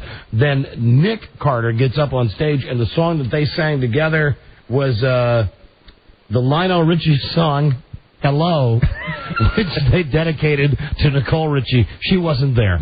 So Paris Hilton goes to Park City, Utah, goes to karaoke place, gets bombed, sings Betty Davis Eyes, realizes the guy that was effing her in the videotape is there. They kick him out. And then her new boyfriend, who used to be in the Backstreet Boys, gets on stage with her and sings Hello, and they dedicate the song to Lionel Richie's daughter. Yeah, they're the ones she's on the show with. Don't you just wish you were there? Not really Lionel Richie's daughter, incidentally. Not genetically his daughter. Right. That matters, but she's trying to cash in on the thing. Nicole Richie. Yeah, what did I say? I know, that's what I think it is. What? Churchill? Nicole Churchill. She's actually Winston Churchill's daughter. Tom Cruise is as nutty as a fruitcake. Right. And he might like the SD. I don't know. Are you still maintaining that? Yeah, that he's at least bi? Well, yeah. I mean, it used to be a lot more strong. No, I'll say it. He's a faggot. I believe he's had incest, Mike. Do you really? I think he's had incest. Boy, there's some stunning accusations. I believe he had incest with God, I'm trying to, there's nobody in the NFL with the name Cruz. Well, actually it was a local anchor on Channel 7, Greta Cruz. Oh, no. Thank you for coming. One of the only other Cruzes. And maybe, his alleged wife. Yeah. And that would be? Penelope Cruz. Tom Cruise might be on to something, though. Now, keep in mind, he's the nutty Scientologist like Leah Remedy and John Travolta and all these crazy celebrities. But he says, listen to this, he thinks that psychiatry should be outlawed. And listen, now when you get past that dumb statement, listen to what Tom Cruise says, and think about this. We've all been to psychiatrists, psychologists. Right. I know that there's a difference. Yeah. I know I go to one, and I used to go to another one, but they're all pretty much the same. I'm going to be going back. Here is what Tom Cruise says. Tonight. Quote, psychiatry is an utter waste of time. There's nothing scientific about it. Communication is a good thing, but you get more mentally out of having a good meal or going for a walk than you do from seeing a psychiatrist. I think psychiatry should be outlawed. I must say that I'm ready to jump on the Tom Cruise bandwagon. I don't disagree with him. Bad news. Do you agree? Do you believe it's quackery? Yeah. Yeah, psychiatry is quackery. How many times have you gone? And I don't go as often as I used to because, frankly, you go and after a while you realize I'm doing show prep for the guy. I'm out. Yeah, that's right. I've told you. Yeah, I hate my parents. I've had some problems that I've worked through. I've run out of stuff to talk to them about. Yeah, but I don't know how much good it really does. I don't think it did any good. I don't know. And I like that. I miss my psychologist. I don't. Mine does. Separation anxiety. Let me tell you something. I can't talk about any of this on the air, but I will tell you that I've just had some experiences that some of you know privately that I just don't necessarily think it always results in a good thing. No, well that's all I'm going to say. But that's from your angle, and I agree with you incidentally. Yeah. And, that particular specialty. Yeah. Right. Yeah. You never know whose business card they're going to give your ex-wife. So, way to go, Tom Cruise. And I think my next point with my guy is that if you're tracking these things, and I know a lot of you at home are, it's Tuesday. Right. And I'm going to mention it to my guy on Tuesday. Hey, listen, dude, why it'd be easier if I just sent you $75 a month, right, and then just didn't come to see you anymore, because that's half of it is breaking up with a guy. That once you've seen a guy for a while, when you realize, they like chiropractors like anybody else, they want to keep you there and keep you coming back. You got your ass together, then you say, okay, it's over, and you go, but what if I think it would be better if you came back in 2 weeks. Yeah. No, my doctor asked me to leave. He did? She did. Yes. Really? Oh, well, she did? No, she said, I think we're done here. Dr. Melfi? Yeah. They're not really like chiropractors because they're real doctors. Now, Rob. One more thing. I got to two things. He'll hurt you next time you're on that table. Two things I got to tell you. This Ben Stiller has not made the best movie in a long time.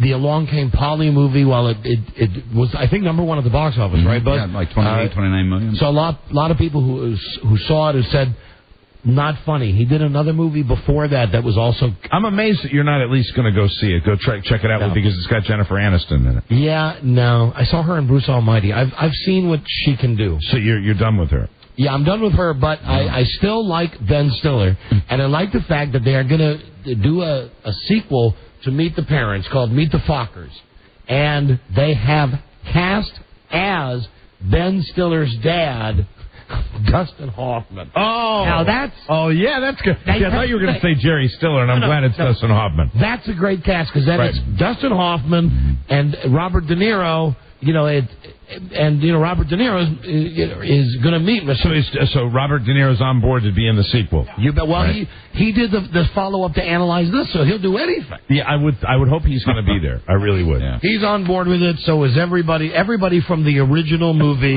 is returning. That's great. Including the girl who a lot of people think is, what's her name? Who's the girl that was on that...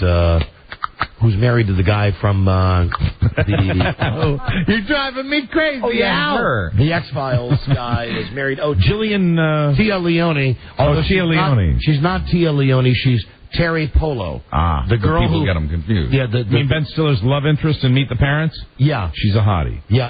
And I think... Is that his real-life wife? No, I don't think so. Who's his real-life wife? Is she the one on TV? Married to an amazing hottie, Christine Taylor, who played Marsha Brady in the Brady Bunch movies. Right. Also in The Wedding Singer, and currently playing herself in Curb Your Enthusiasm. That's right. Really? All right. There you go. Right. You got me, Rob. And everybody, we were talking about Howard Dean flipping out earlier, and rather than play the tape, and I only say this because we don't have it. Mm-hmm. But apparently we're the only radio station or TV station in the world that doesn't have the tape. I'm sure you've seen it. I'm sure you've heard it.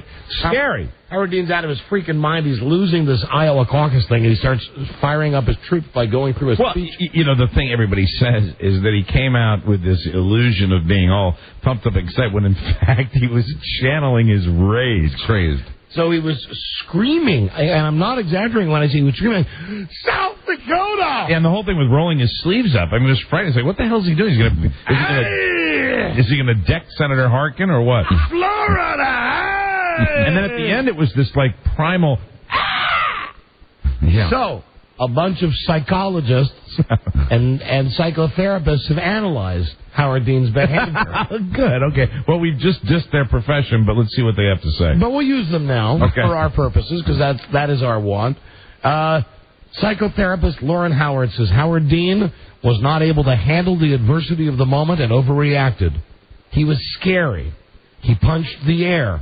The veins in his neck came up. He became totally unglued.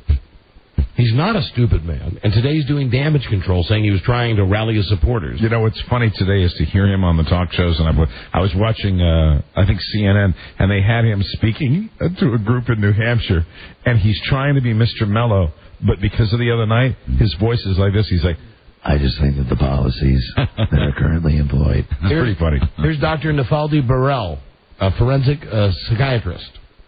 With the quality of the rhetoric, the effect he brought to the speech, he seemed to be over the top, at the very least. There seemed to be something childlike about Howard Dean's reaction. He was disappointed like a child at the end of a Little League baseball game, trying to put a happy face on it. It had to be a very difficult evening. This repetitive mantra of naming every single state struck me as peculiar. His strange cry at the end reminded me of a gym teacher more than a presidential candidate. Then we have Jerry Della.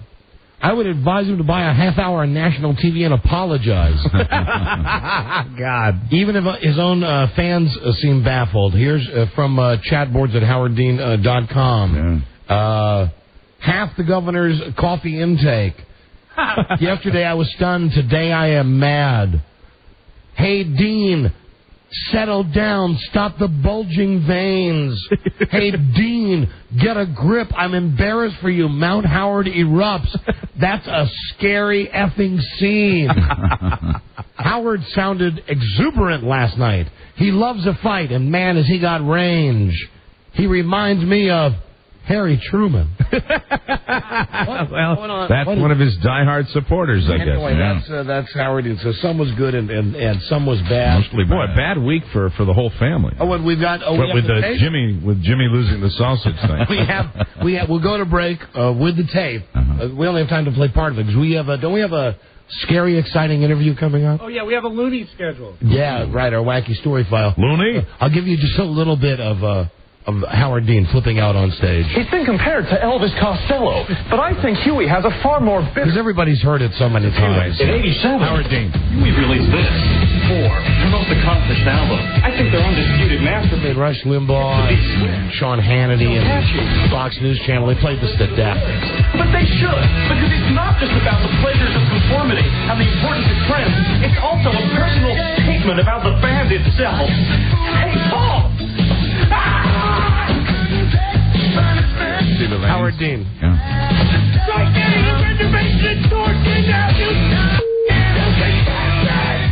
Howard Dean with a clear raincoat on and an axe. Howard Dean. And word out to the widow Churchill. She's eating dirt, right? No, but not the daughter. Not the daughter. But the ex-wife, not the ex-wife, but the former wife is on the other side of the dirt. The daughter Churchill. We have our wacky story file coming up. I want to get to your phone calls with the phone scan. And keep in mind, the incest contest is still on. You've had to listen to the whole show today to figure this out. Yeah. Right. And I think we might have a winner for $100. We just might have a winner. Cool. I was reading in depth the story about the brother and sister that went camping. Oh dear. And it's disturbing. It's funny disturbing. And yet interesting. After my mom found out, she sought the help of the Catholic Church. The priest told her it was her fault. For the mother's fault? Yeah. Mm-hmm. Sometimes, well, anyway, it goes on. I grew up to marry, have 2 children, discover I was gay, divorce, and raise my kids. Wow. To the wonderful adults that they are today. The password is issues. That was one of the one of the incest stories that we got. We wanted to keep it just to brothers and sisters. That's the safest type of incest. Is it now? At least in my mind it is. That's in the manual. Yeah. Right. And we did that contest because they canceled our other contest. Yeah. But now it looks like the other contest, this was the news bulletin that we got right before we came back on the air here. Right. For this break, the news bulletin is, well, maybe we'll be able to do our original contest, the Naked Talent Show. Very popular word around here, maybe. But we'd have to move it to Monday. And, oh, yes, when we actually did the contest, we'd have to make sure not to say the word naked. Mm-hmm. Perfect. There you are, and you're all together. Go. In your birthday And your birthday suit. Super. The way God made you. Oh, natural. Look at you in your flesh-colored suit. We'll be right back. It's the Don and Mike Show. Still running the commercial. Listen to the Don and Mike Show for your chance to win a trip for 2 to Super Bowl XXX VIII, courtesy of AOL for broadband. With AOL Top Speed, making your web pages load up to 2 times faster. And it's only on the Don and Mike Show.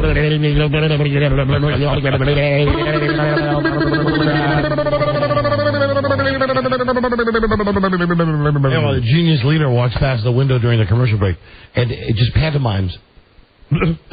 Are you looking for me? No, I'm not looking for you, douchebag. Not at all. Hello, friends. William Shatner here, lounging on the sun deck of a swanky hotel in sunny Miami. I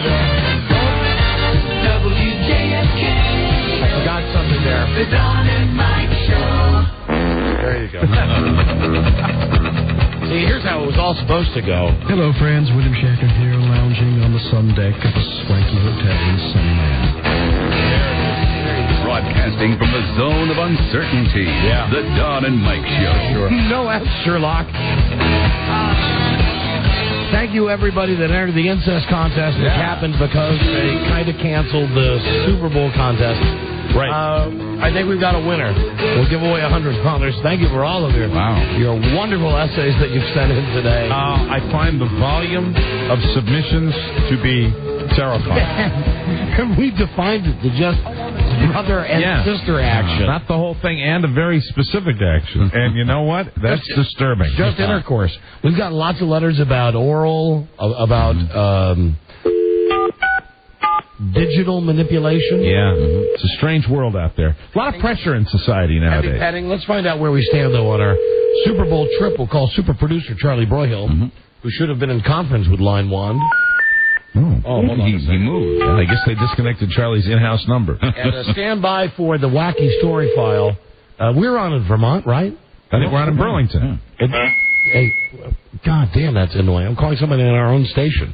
Hey, Joe, Charlie? No, Charlie's not here. Hi, Joe. Joe, you sound surprised. Yeah, I didn't sync up the ringing with the radio there. Joe, maybe Charlie's back with Alan. Perhaps. Possible. It could happen. Hey, tomorrow on Joe's Movie Corner, what have you selected from your 1975 movie bag? Well, I thought you had requested the Sonny Bono marijuana movie. There it is. Yes, where we do believe Sonny is high. Absolutely. All right, Joe. Joe's not just a name; it's an idea. All right, keep getting it done, Joe. Sure.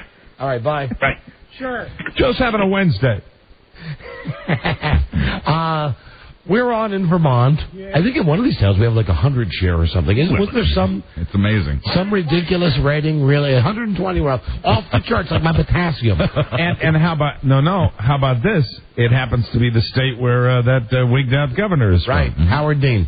So there's another guy who's nuttier than Howard Dean in Vermont. Really? This guy now. He sent us a press release. We pre-called him only to ask him flat out, "Are you a quack?" Right? You asked him the question if he's nuts? He said he's not a crackpot. Are you sane? This guy has a website, and it's the Second Vermont Republic. They're trying to get Vermont to secede from the United States. Oh, dear. Let's call him. He says Vermont is very rural. It has nothing in common with Los Angeles or Chicago. True. Therefore, separating from the Union is the only way to ensure that the Green Mountain State stays green. Now, come on. So this guy says he's not nuts.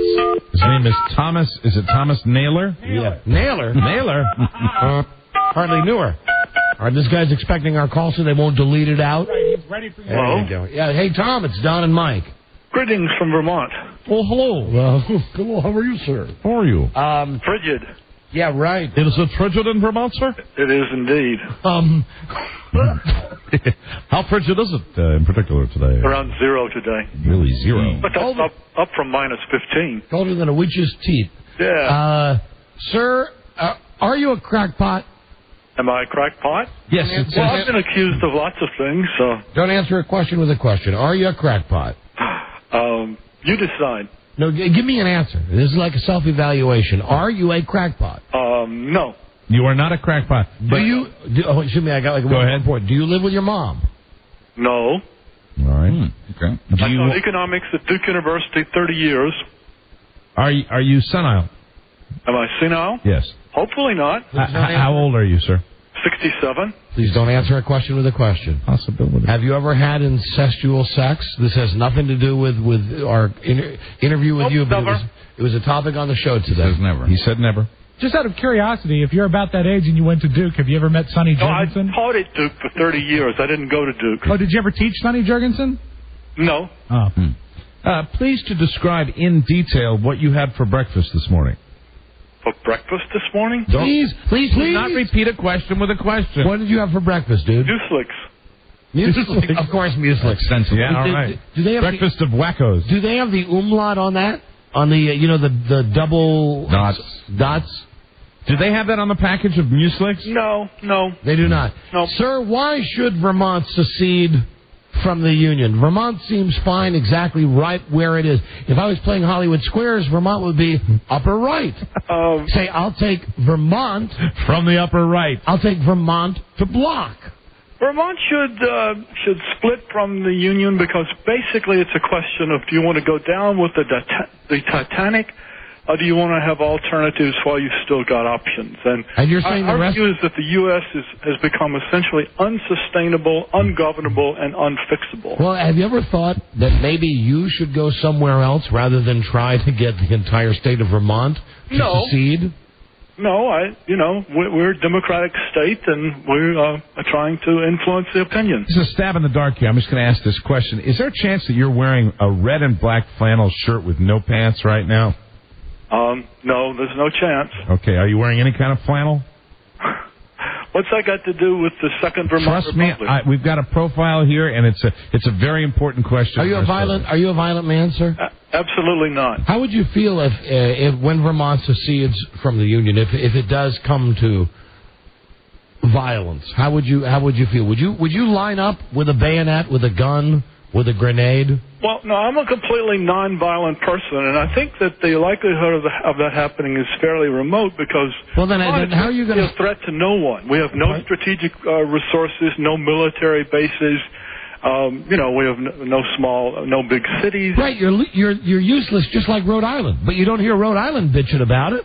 We pay closer attention. The war on terrorism, homeland security, the Patriot Act. You say you're nonviolent. Have you ever given anyone a Dutch oven? Have I ever given? What's that got to do with? I'm just curious, sir. Please. Vermont Republic. These are important questions. Have you ever given anyone a Dutch oven? No, I don't even know what a Dutch oven is. It's when you fart and you bring the blankets up over your head and the head of your partner. Oh, okay.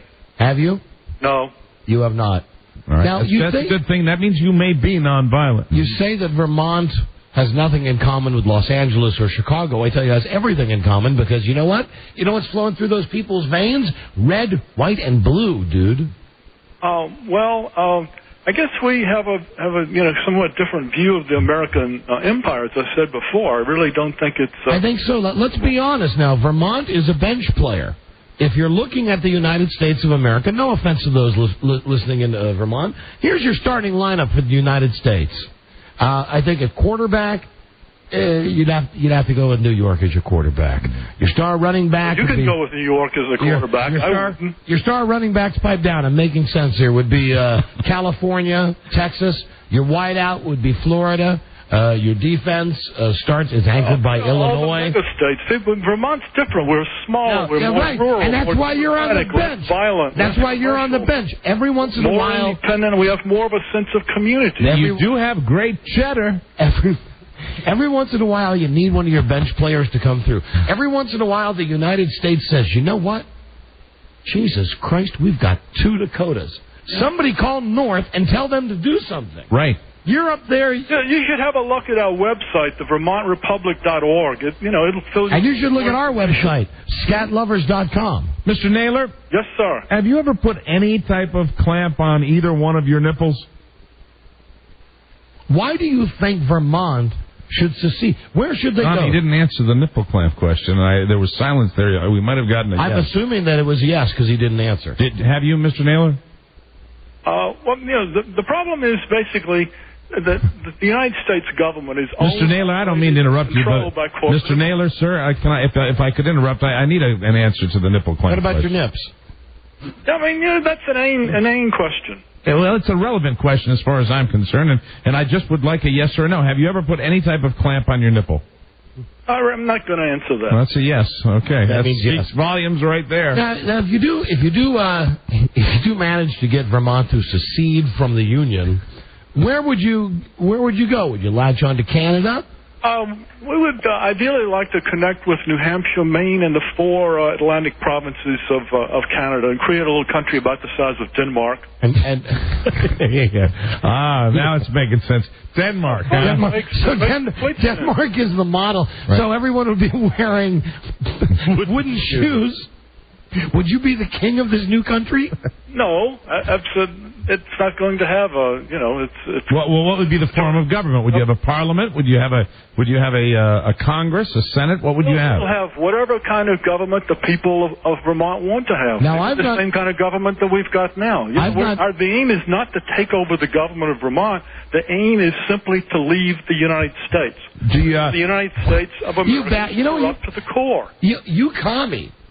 How dare you speak this way? Why don't you just drop your passport off at the border and get the HE double toothpicks out of my country? Sir, let me explain I something. want Vermont to get out of the country. My partner is a super patriot, and as a upstanding American citizen who bleeds red, white, and blue, he's personally offended by what appears to be your callous disrespect for the American flag. I'm wearing a 3-point hat.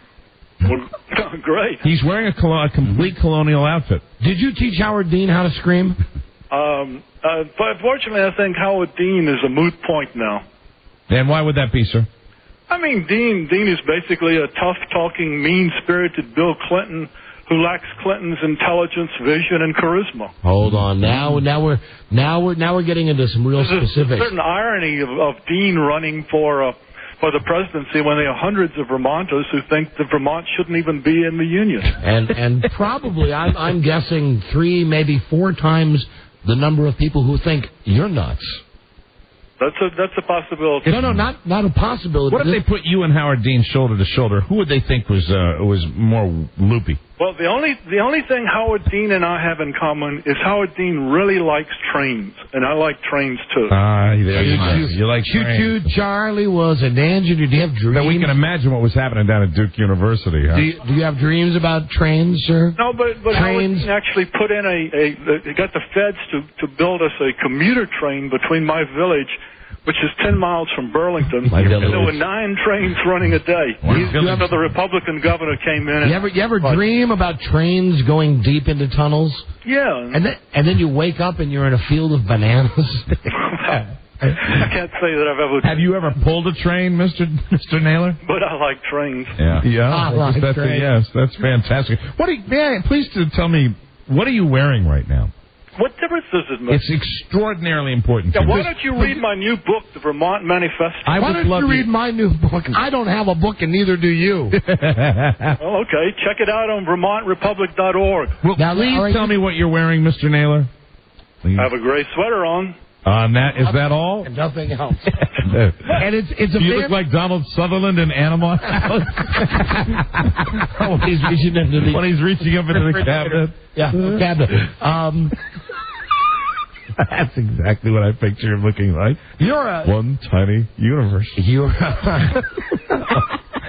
are a nut. Vermont is part of the United States of America, the greatest nation in the world. You want to secede? One of these days, I hope it will not be part of. Get your ass out of here. Yeah, well, this will tell you what you really think of Vermont. What do you like on your pancakes?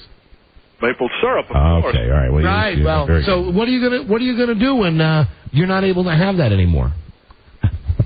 Why would I not be able to have because you're not going to be able to have anything that comes from Vermont or New Hampshire or Massachusetts or Rhode Island, any of those states. Why not? Because I put the word out on you, dude. Oh, yeah? Yeah, I put the super secret double probation Could you word give us out. Your approximate height and weight, sir?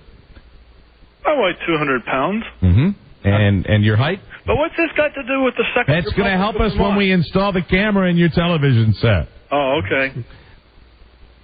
You want to come up here and check it out and see. Last week there were 2 articles on secession in the Burlington Free Press. I'm gonna throw out a couple of words. We're gonna do word association. Okay, you ready? Here's the first word. Just tell me first thing pops in your mind. Shallow grave.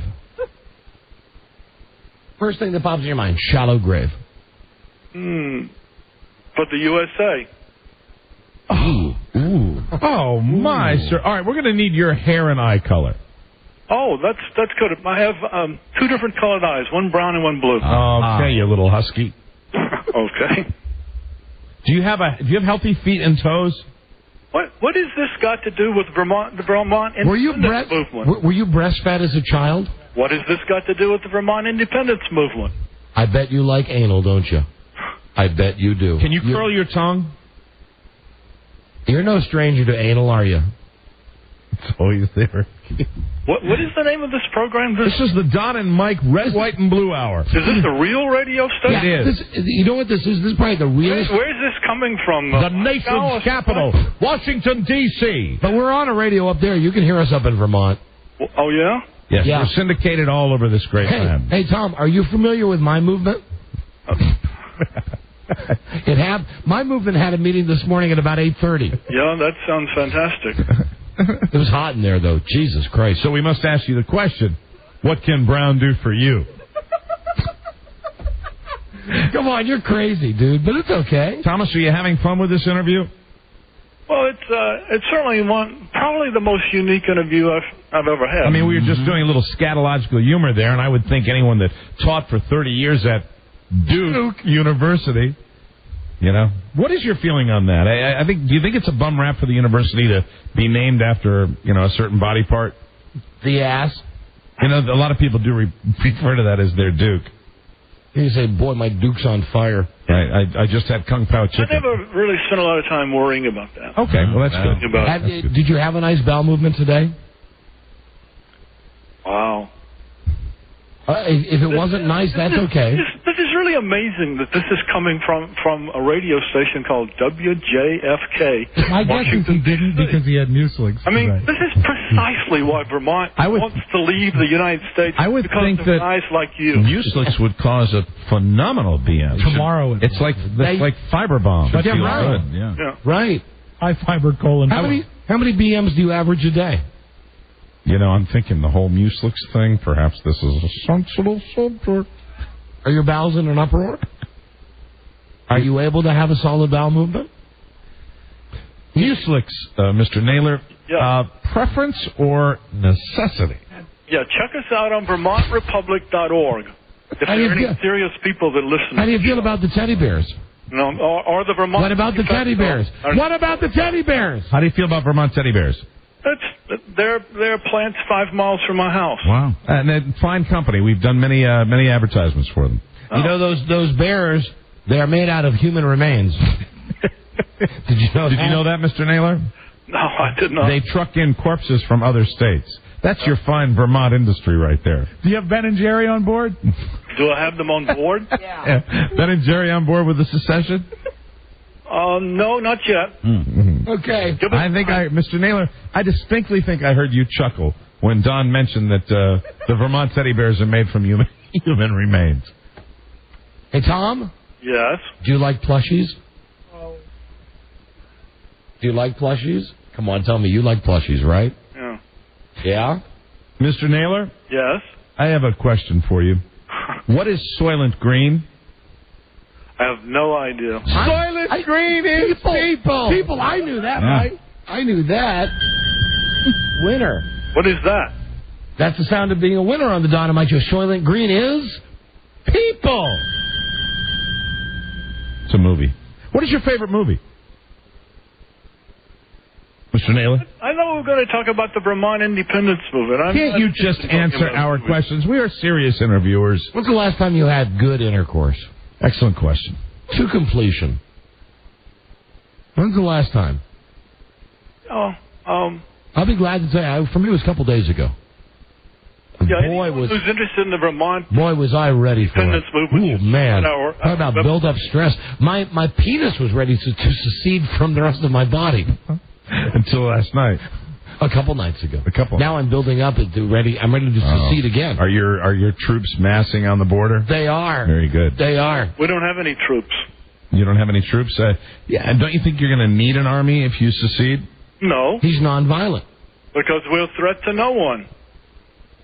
You know, you're right about that. I'm enjoying talking to you. I think we're going to end it right there. You're right. That's the quote. You are a threat to no one. You seem like a very nice man. Reassuring.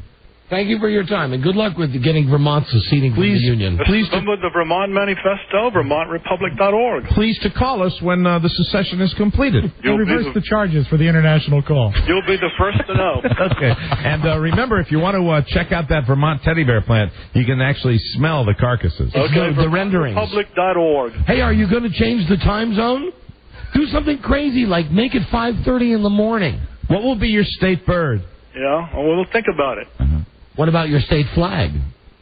Actually, the symbol of your country, what will that be? Yes, good. Like we have an eagle. We'll use the flag of the Green Mountain Boys. That's the flag that the second Vermont... What have you done to the Green Mountain Boys? Not very much. Have you done anything to the Green Mountain Boys? Be honest now. Bad touch. That's right. Pine cones. Golf balls. Plenty of those up in Vermont. Mr. Naylor, this has been a slice of heaven talking to you. Tom? Tommy. Yeah? What if you were to secede and no one noticed? What? That would be fine. Yeah, have you thought about Broadway? Have you thought about Broadway? Have you thought about Broadway? Yes, you could be in that Broadway show, How to Succeed in Business, without really trying. No, that's what we're working on. Yeah. Well, Mr. Naylor, you seem very... Call me back in 5 years and see if it's as big as... I'll call you back in 5 years and I'll tell you how the weather is in hell, okay? Mr. Naylor, I don't want to be cruel to you, but I think there's a very good chance that in 5 years you may be on the other side of that Vermont soil. Well, that's a distinct possibility. Tom, think about this. In 5 years, they'll be grinding your bones, they'll be rendering your skin, and shipping it all down to the Vermont Teddy Bear Company. but if Vermont is a free and independent nation, so be it. So if it is the will of the new government of Vermont... Of the people of Vermont, not the government of Vermont.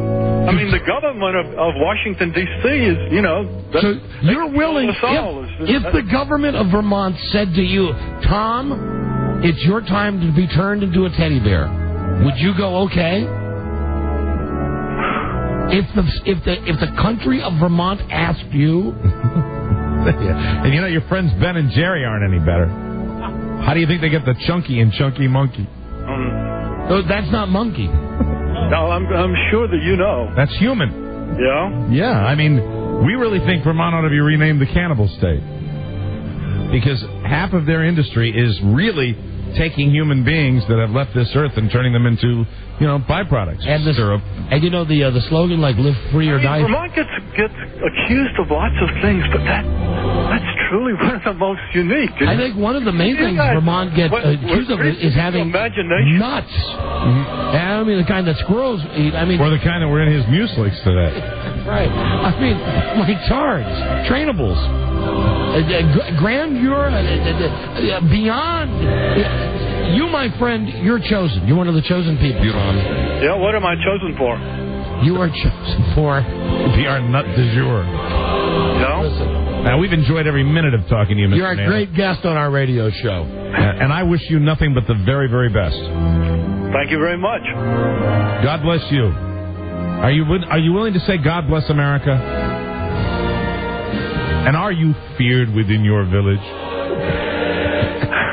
Do the other villagers fear you? You should read some of the editorials people write. Would you say, please, now on this national forum, God bless America? Come on, Mr. Naylor, do it for America. Why do you want me to say that? It'll make our listeners, and it'll make you, and it'll make us feel fantastic. The only way we can think of to end this phone call. Say it. Say you love America. Please, Mr. Naylor, I implore you. But I want to leave America. I know, but then why don't you leave? Why do you? The purpose of the Vermont Second Republic is that we want to secede from the United States of America. Well, how about if you just cross your fingers, put them behind your back, and give us a GMA, GBA? Why don't you just wish us well? It's so hard for us to do. I noticed. We've been backed into corners all day today. We sure have. Give us a break. Any parting words, Mr. Naylor? Any parting words? Yes, without plugging your website, any parting words of wisdom? Have you ever tasted your own love juice? You guys are too much. Yes, we are. Please do answer. Have you ever tasted your own... When I agreed to come on the show, I asked what kind of show it was from the producer. What were you told when you asked that question? Yeah, what did they say? You covered a wide spectrum of issues. Of material. Didn't we? Issues, number one. You didn't tell me that you were just totally preoccupied with sex and anal physiology. If you would simply answer the question, have you ever tasted your own love juice? Nope. All right. Okay, be that way. Happy New Year, Mr. Naylor. Good luck. Same to you. Bye-bye. We'll be watching you. Great.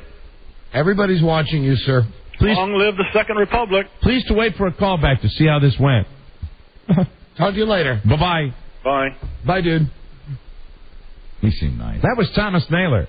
That's the first time on this show anyone has called their home a village. All right, Robbie, call him up. You got to call him fast, though. Are you feared within your village?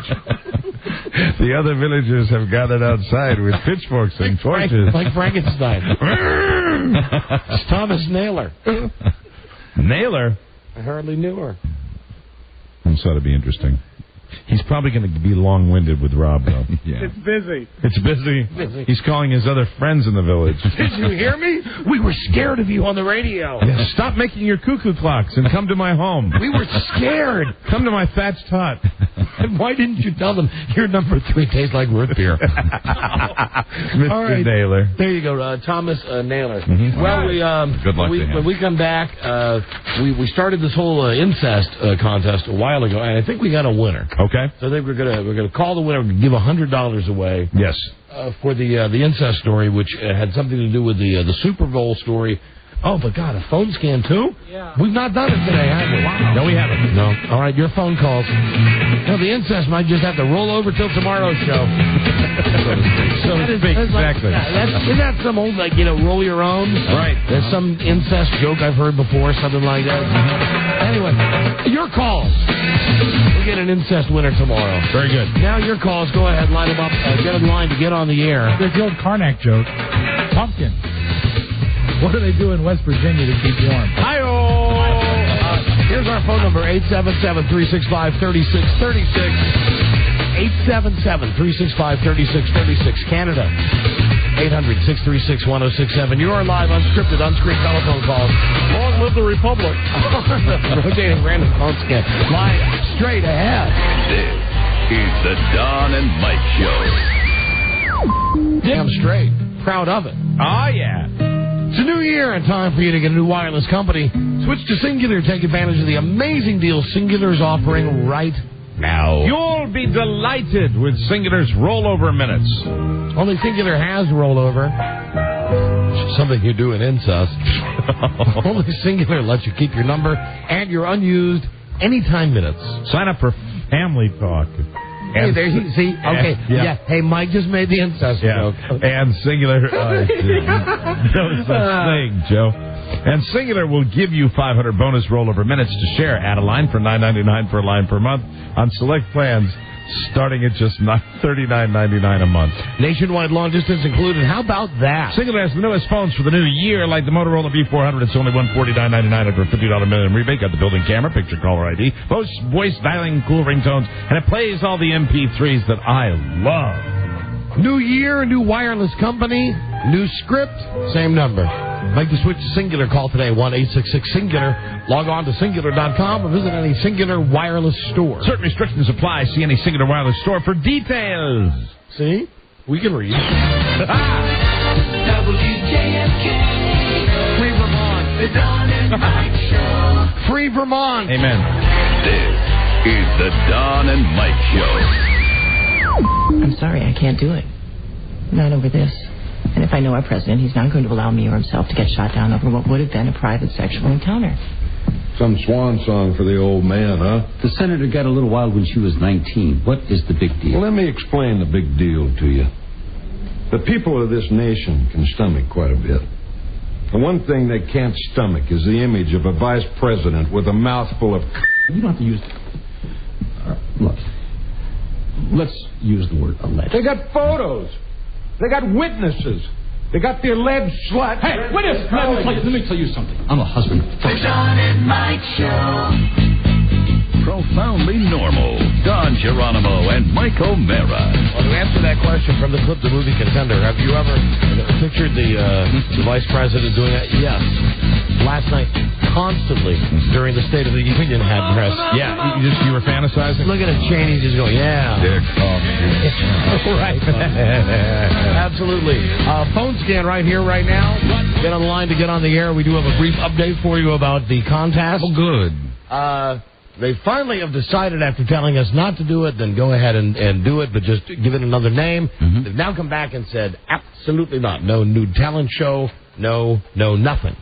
So we've come up with something, and tomorrow we'll give away a trip to the Super Bowl. Very good. But with the warning that we have to run it by them, whatever we do. Yeah. So look forward to maybe more fun and more thrills tomorrow. I'm sure. Because they really want us to be spontaneous around here. Oh, yeah. They're really behind you around here. As long as plans. Anyway, your calls now, and please, no more with the incest emails and faxes. We got enough. We've got a winner, and we'll call the winner and his sister on tomorrow's show. Yeah, thanks for the serious inquiries only. Send any late entries to me. Phone number 877-365-3636. Here we go. Phone scan time. We've not talked to you all day. Hello, Don and Mike Show. Hello. Hello. You're on the air. Phone scan. Hi. What's up, man? I'm just calling from D.C., and after hearing that Naylor dude, man, I'm about ready to round up about 10, 15 guys, and I say we invade his village. Invade his village. Yeah. Hello, Don and Mike Show. Phone scan. Hey, Don and Mike. Hey. How are you? Hey, I was wondering if you caught Steve Kerr's comments about Yao Ming the other night on TNT. Is Steve Kerr the guy who used to play for the Bulls? Right. And no, what did he say? Hey, it's right here. Opens up the lead. Look at the fadeaway over the 7'6" Chinaman. Hey, Howard, there's your Chinaman. Oh, thanks, Fred. Hi, Don. So the way I understand it, Steve Kerr said over the big 7-foot Chinaman. Yeah. Oh, wow. He said, look at the fadeaway over the big 7'6" Chinaman. And wow. You taped it. Man. That's great. Stand by. Emergency shout out to you. A prize. Let's see. What do we have? Something that would be terribly not offensive. Oh, you've got the DVD of your choice from Borders. Borders invites you to customize your movie library and build your own DVD box set. Now at Borders. Beautiful. Thank you, Don and Mike. Get a DVD. That's a good call. Hold on a second for your prize. Hi, Don and Mike Show. Phone scan. Radio Gods, what's up from Las Vegas? Hi there. Hey, I think, just one thing I don't understand. Did you guys change management when Infinity bought you guys out? Or do you still have the same management you had all along? Same management. We just don't bitch about him as much. It's just sometimes like today, they're just so stupid we can't help but talk about it. I mean, they're just ripping you off on this whole NFL thing. They know what you guys are like. You guys have been doing this for, ever and a day. Yeah. Sometimes it doesn't matter. Well, it saddens me to even hear that they might even threaten to pull the whole thing. I mean, you guys, what you need to do with it is, like you said, get somebody who doesn't like football, but then to top it off, somebody who can't stand AOL. Sir, listen, please, you're reading my mind. We're way ahead of you. Right. Tomorrow, we'll give away the Super Bowl trip. Now, here's the only thing. It might not be to one of our loyal listeners, right, who has sat through all of these contests and listened to all the contest announcements.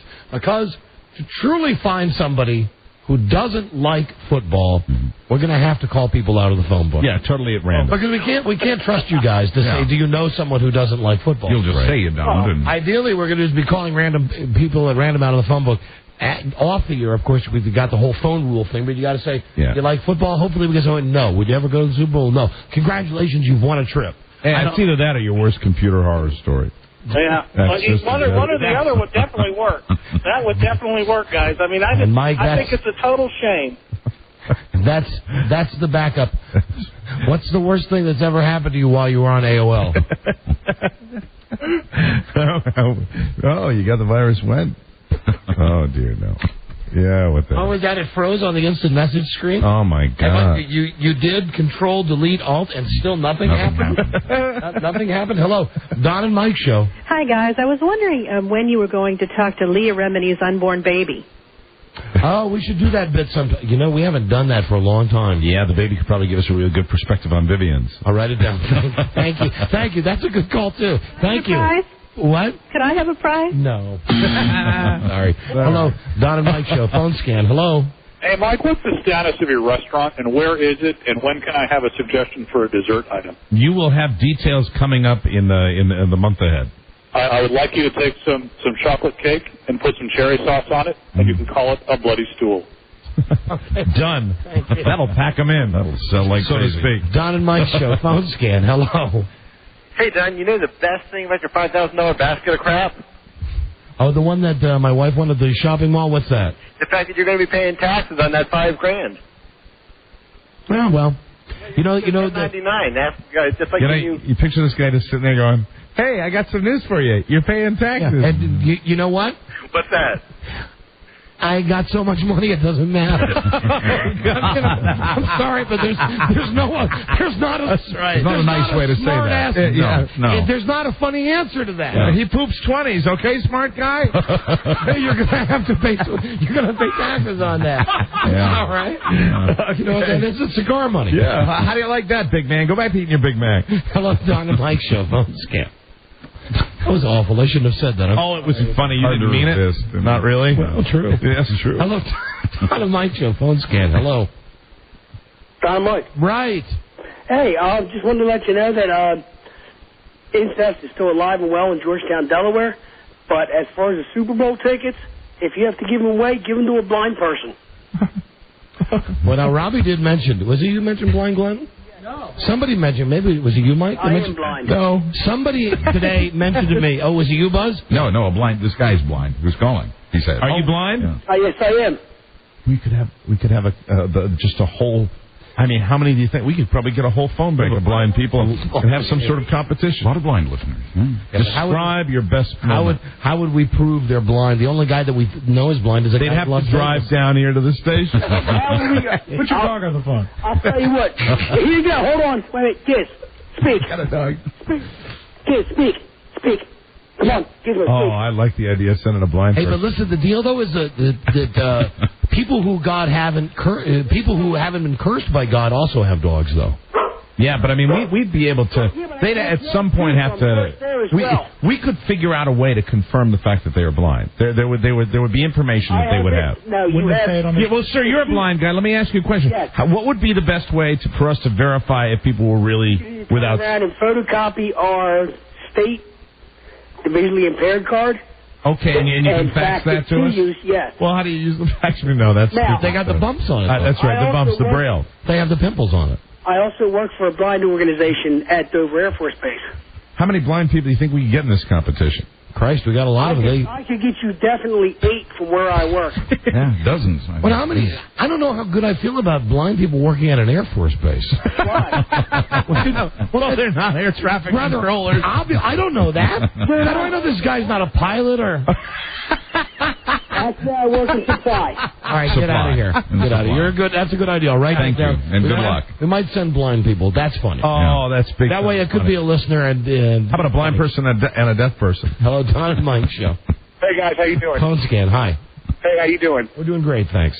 Good. This NFL is real uptight, but don't they have the lingerie bowl at halftime? No, there is the lingerie bowl, but that's not affiliated with the NFL. Somebody else. The NFL. Are you blind? The NFL sells a ton of sex, but I still believe to this moment in this whole controversy that they've never even been. The NFL PR department has never been apprised about this. I agree. Apprised or whatever the word is about this. No one told them. I think what we're doing is what we've been doing, and it's mellow, and I don't get it. Yeah. Hello, Don and Mike, phone scan. Hello. Hello. Hello. Yeah, I just the guy in Vermont. Right. Yeah, he's a little wacky. But where he is in Vermont, in Burlington, that's kind of like nothing like the rest of Vermont. Kind of like the way northern is different. Right, and you're one of those guys calling in to say he doesn't represent all of us, right? Well, kind of. I don't live in... Right, okay. Thank you. How about if we sent someone with a very contagious disease? Ah, yes. A communicable disease. Someone with the flu. With the sickest person. Person with the worst cold. Hello, Don and Mike show. Person with the worst stomach flu. Hello, Don and Mike. Here, pass this Hi, Don and Mike. How are you? Hi there. You're on the air for the phone scan. Hi. Hi there. I'm actually calling because I need a little bit of guidance. All right, go ahead. We're here. Okay, my guidance is this. I've been married for 2 years to a great guy, but the difficulty I'm having is... Because you said the word sex after you said the word oral, so sorry about that. Say it all again. Okay, my difficulty is that I've been married to my husband, who's wonderful, for 2 years, and he's not very good at... oral. Your husband is not good at oral. That is correct. Well, have you communicated with him what you like? I've tried to. I think part of it is perhaps stubbornness on his part. I think a lot of men think that they know how to do things and don't need any guidance. Honey, if I may ask you a most personal question, are you clean? Sure. Are you clean? Are you decent? I am clean as a whistle, and in fact, I have a Brazilian wax most often. Oh, bless your heart. Wow. You know, maybe you just... You got to talk to him. You got to tell him what you want. Maybe you just don't taste I it. know. Give him a book. Well, I try, right? I mean, for me, I'm almost 30, and he's just a few years older, so it's not like we haven't experienced things for each other. Well, I don't know. The only thing I would say is perfume it up. That solves everything. Well, does he like it? Have a little. Does he seem to enjoy it? Absolutely. In fact, I couldn't keep him away from there if I tried, but it's kind of like, I might as well be knitting a sock at this point in time because I've got things to do. What you really have to do, and again, we are bound by these rules, but we have to be very specific. You know that new model of the Ford Taurus, the CLI Taurus? Oh, the CLI Taurus, yes, right? What you want to do is really show him where it's at. Yeah, does he spend too much time there? And tell him to go at it like an all-day sucker. I see. Okay. Now, I also know you guys have had people on the show that are sexperts, I guess you could call them. Yeah, you tell him to go to the experts, but I mean, does he have a light touch or a heavy touch? It's kind of back and forth. There's really no rhyme or reason half the time. So there's no rhythm. Let me just ask you something. Sure. How good are you? Quite frankly, I'm actually quite excellent. Yeah. Quite excellent at giving him oral. Absolutely very good. Do you always keep the change? Quite frankly, I've kept the change on occasion, yes. All right. On occasion. How do you feel about a facial? You know what? I'm not opposed to the facial, but I think I've taken one in the eye too many times, so. Oh, God. I don't know. Oh, dear. You sound like a fun-loving gal. Might be all right. Hey. I'm sorry we couldn't I love help my you. husband, and I'm willing to absolutely have a fantastic sex life throughout our marriage, so I'm willing to try just about anything. Does he have buck teeth? No, he's great looking. He's got all the things that you're supposed to have. There's no shortcomings there. Why don't you just buy him one of those tools? Let him go down there and work on you with that thing, like a Black & Decker thing. Yeah, that's a good idea. Yeah, we might have to do that. Just take the mouth out of it. Right. Okay. All right. Well, there you go. Problem solved. And you're the last person on the phone scan. So listen, you won cool. the DVD of your choice from Borders. And we want to thank Betsy Linewan for calling. Betsy, if you will hold on, I'm sure your husband Alan wants to talk to you. Great. Thank you guys, Don and Mike. Thanks very much. Thank you very much. Thank you for listening, honey. Hold on. That was the general manager's wife calling. That was wonderful. What a wonderfully interesting call. Well, good phone scan. And great idea about the blind people. We'll get a blind person and a deaf person to go to the Super Bowl. We'll do it on tomorrow's show. And then the deaf person will have to sign the game for the blind guy. Hold on, let me see. Is that right? No, that's not going to work. Yeah, hold on. One of them can see, and one of them can't see, right? So you got the blind. Yeah, for the purposes of radio, it might really work best with two blind people. Yeah, I think so. Maybe a blind couple. One man found a way. Or just two blind buddies. To his people. He made Best blind people win. Buzz, listen, we'll do this tomorrow. Let's call Alan. Oh, that's the way we're going to give it away. We're going to give it away to blind people. Give them the great news. Oh, They shouldn't have a problem with that. Oh, and everybody that, as I mentioned, that sent us your incest stories, no problem. We have a winner. We'll announce it tomorrow. We'll still give away $100 for that contest. Oh, and what a shock. He's not going to pick up the phone. Well, we'll just leave him the voicemail so that he won't call me tonight on the way home. Yeah, I agree. We have to get that whole conversation again. Hello, this is Alan Linewan. Broadcasting WJMK. I'm a schmuck. I'm unavailable right now. This is Alan Linewan. I'm a total tool. A brief message, and I'll get back to you. This is Alan Linewan. I can't believe I still have the job. I'll record your message at the tone. When you're finished, hang up or stay on the line for further options. Alan. Don and Mike. We decided how we're going to give away the trip to the Super Bowl, Alan. We're going to give the trip away tomorrow on the show to two blind people. See if any of the biggies can get their panties in a wad about that one. See if the NFL or AOL's pissed off about that. I'd like to see that. See if they want to pick on blind people. So that's what we're doing tomorrow. Oh, and Alan, just for you, we're still doing the incest contest. We're just giving away $100. Oh, and your wife just called. About your problem down there. Yeah, we straightened her out. All right, anyway, don't call me on the way home. Thanks. Bye. Buzz, yes. What is your lead story on the news and comments today? Today, a prestigious university celebrates King Day with fried chicken and collard greens. Oh, God. A major university. Oh, my. Let me say here at Rob's Spiewak Academy, we think you could have selected a better menu. Oops, hold on. Yeah. Hold on, don't go to break yet. Don't go to break yet because the Stay Tuned thing wasn't Stay tuned There it is. for news and comments coming up on the Don and Mike Show. Mike, that was very cited rational. This is the Don and Mike Show. What's the word from Planet Crackpot? The Don and Mike Show.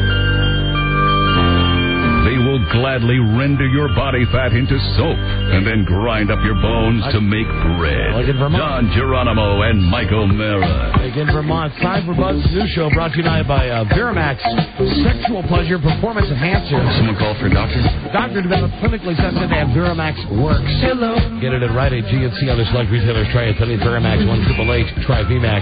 Hey, great news that I heard as I was walking. Why did you write down Starberry? Well, what song is this? Oh, Starberry. Starberry letter 23. Let me say hi to Bob Mailman. There you go. Right now, hey, Bob. Mm-hmm. Strawberry. There you go. So I'm going down the hall to take a leak, and I hear from behind me, Alan. Yoo-hoo! Yoo-hoo! Hey, Don. And I said, I'm going to the bathroom. I just talked to them. It's okay. The contest is okay. I mean, the blind thing. Yeah. That's okay. Well, really, Alan? What if it was a blind punt, pass, and kick competition? And we have to give credit where credit is due from the mind of Joe Arden. Now, that's a joke. Now, that's good. Now, that means we have to get all the blind people. And then you run into the problem with, you know me. I love doing the Lucy and Charlie Brown thing, even if they're blind. Yeah, pulling the ball away. Pull the ball away. Yeah, oh, and man. then you're looking at Lawsuit City. Broken coccyx. So we'll just we'll keep it to the phone calls tomorrow to win the trip to the Super Bowl. Okay. Yeah. Courtesy of AOL Top Speed. I'd like to encourage all our blind linesers to participate. AOL broadband AOL Top Speed makes your web page load faster. Broadband. Hard to hear, but I just read it. And now here's Buzz. Hi, Buzz. Hi, Don and Mike. There were all kinds of events celebrating the work of Dr. Martin Luther King Jr. at prestigious Northwestern University on Monday, but very few students at that suburban Chicago school attended those functions. Is that the Northwestern? That's the Northwestern. The Wildcats? That's right. the one. Right. Yeah, very prestigious school. Lots more of the students could be found not at those functions, but instead at Norris Hall enjoying a huge and tasty buffet. The invitations asked the students to join, quote, in honoring Martin Luther King Jr. with a special lunch, end quote. It was special in a racially stereotypical way. Mm-hmm. There was fried chicken and collard greens and cornbread. Oh, this is the best Martin Luther King food I ever ate. No, word is the food was poorly prepared even. They didn't even make the good food? Apparently, this is not the best chicken I've ever had. Didn't even do it well. Not like Loretta Lynn with the Crisco commercials. One student wrote the campus Do you paper. remember back in the day? Excuse me, when Loretta Lynn used to do Crisco? Right. Yeah, and she had some dumb catchphrase at the end. It was something like, it's good. Yeah, it's good. She had some dumb catchphrase. Yeah, and it was popular. What is it, Robbie? And I help? And I help. No, that's Westonality. Yeah, or Is something. Yeah, I think so. I don't know. I remember. Okay, what is it? You got it? What is it? It's great for chicken and even better for sex. That's her catchphrase. Yeah. Anyway, someone will call with it. Anyway, Buzz. She was making Crisco when she was doing those commercials. Natural. Yeah. All natural. Hold on, maybe someone's got the answer. Hope here. so. Don and Mike Show. Hello. Hey, y'all need to get the blind people to take some pictures at the Super Bowl for y'all. All right. Thank you, my friend. Thank you. Enjoy the chicken. I guess no one's calling with the... Apparently the Loretta Lynn catchphrase. For Crisco. Years ago. I mean, you had to be our age. Crisco. Yeah. What is and I help? Because that was some catch commercial. So that was another like cookie thing or and something. I help. It was a little girl. It was a little girl that would say, "And I help." Right. So the kids and I know it. Got it. What? Winner. Yeah. Shake and bake. That's right. Shake and bake. And I help. And I help. And I help. That's right. You should know that. Absolutely. One student wrote the Hold on, Buzz. Let's good. see if we have it. What did Loretta Lynn say? Do you have it? It was Loretta Lynn's daughter who would call up and say, "And I help." No, that's Shake and Bake. No, you're not right. No. Hello, Don and Mike. I'm sure that's Shake and Bake. think Don you're and right. Mike, hello. Hello. Yeah, what did Loretta Lynn say? Do you know? I believe she said, "If it's got to be good, it's got to be Crisco."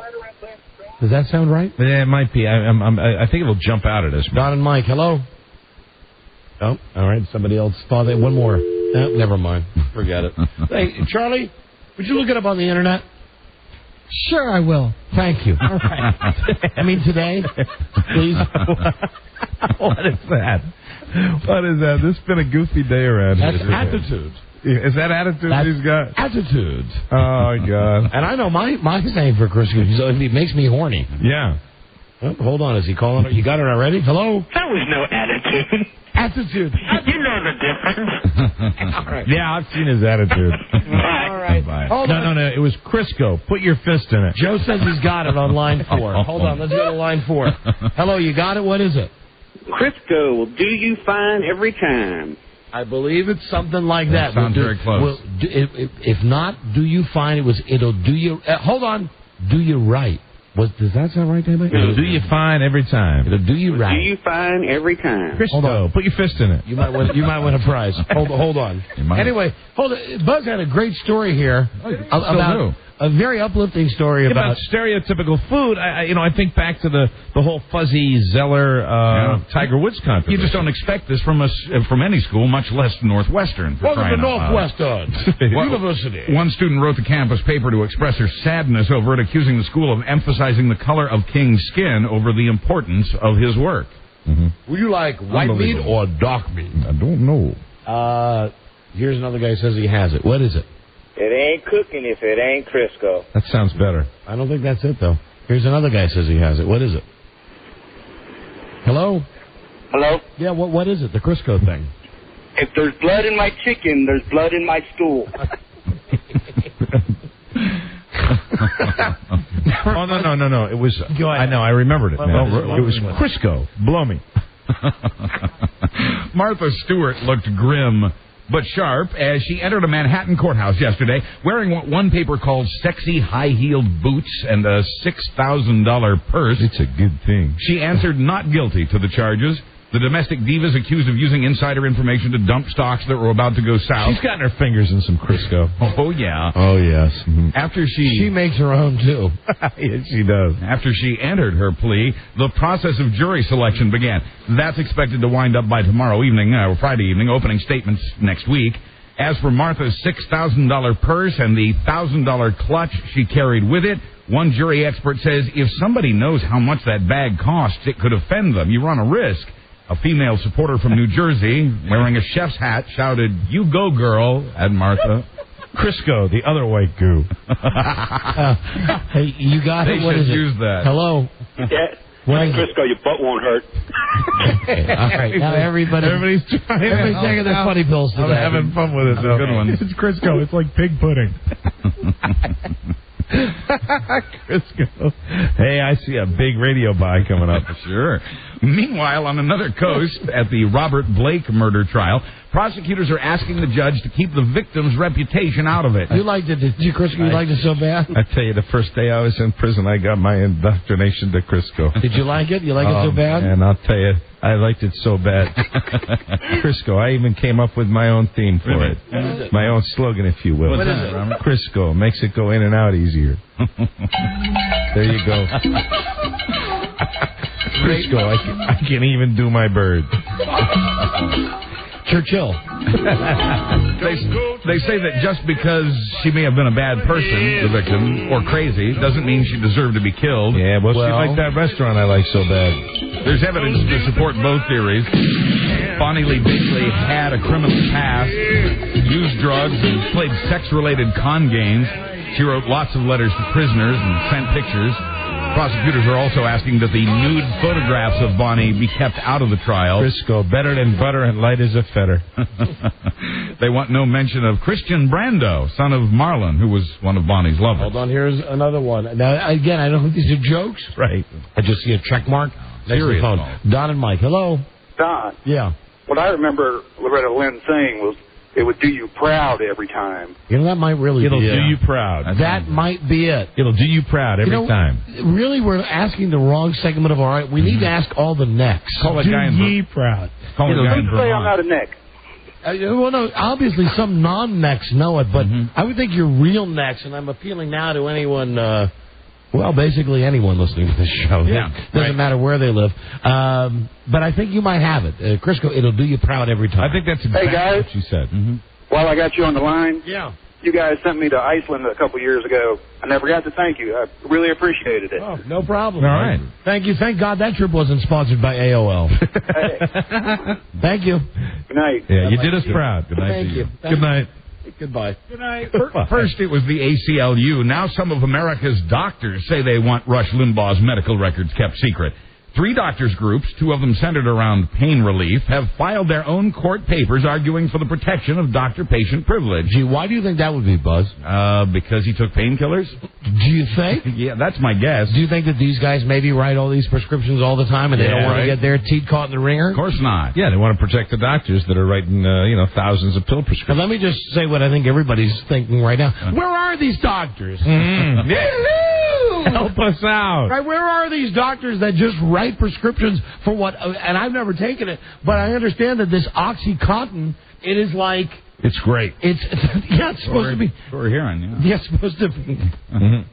I want to find it in. You shut up, Buzz. I'm sorry. I want the OxyContin in dissolving tablet form, like Alka-Seltzer. Yeah. How many have you taken, really? Have you ever taken OxyContin? Never touched it. You never have? No. Okay. All right. Well, I want one. The year is young. I spoke to Dr. J, who told me he did give them to you. And so did Dr. No.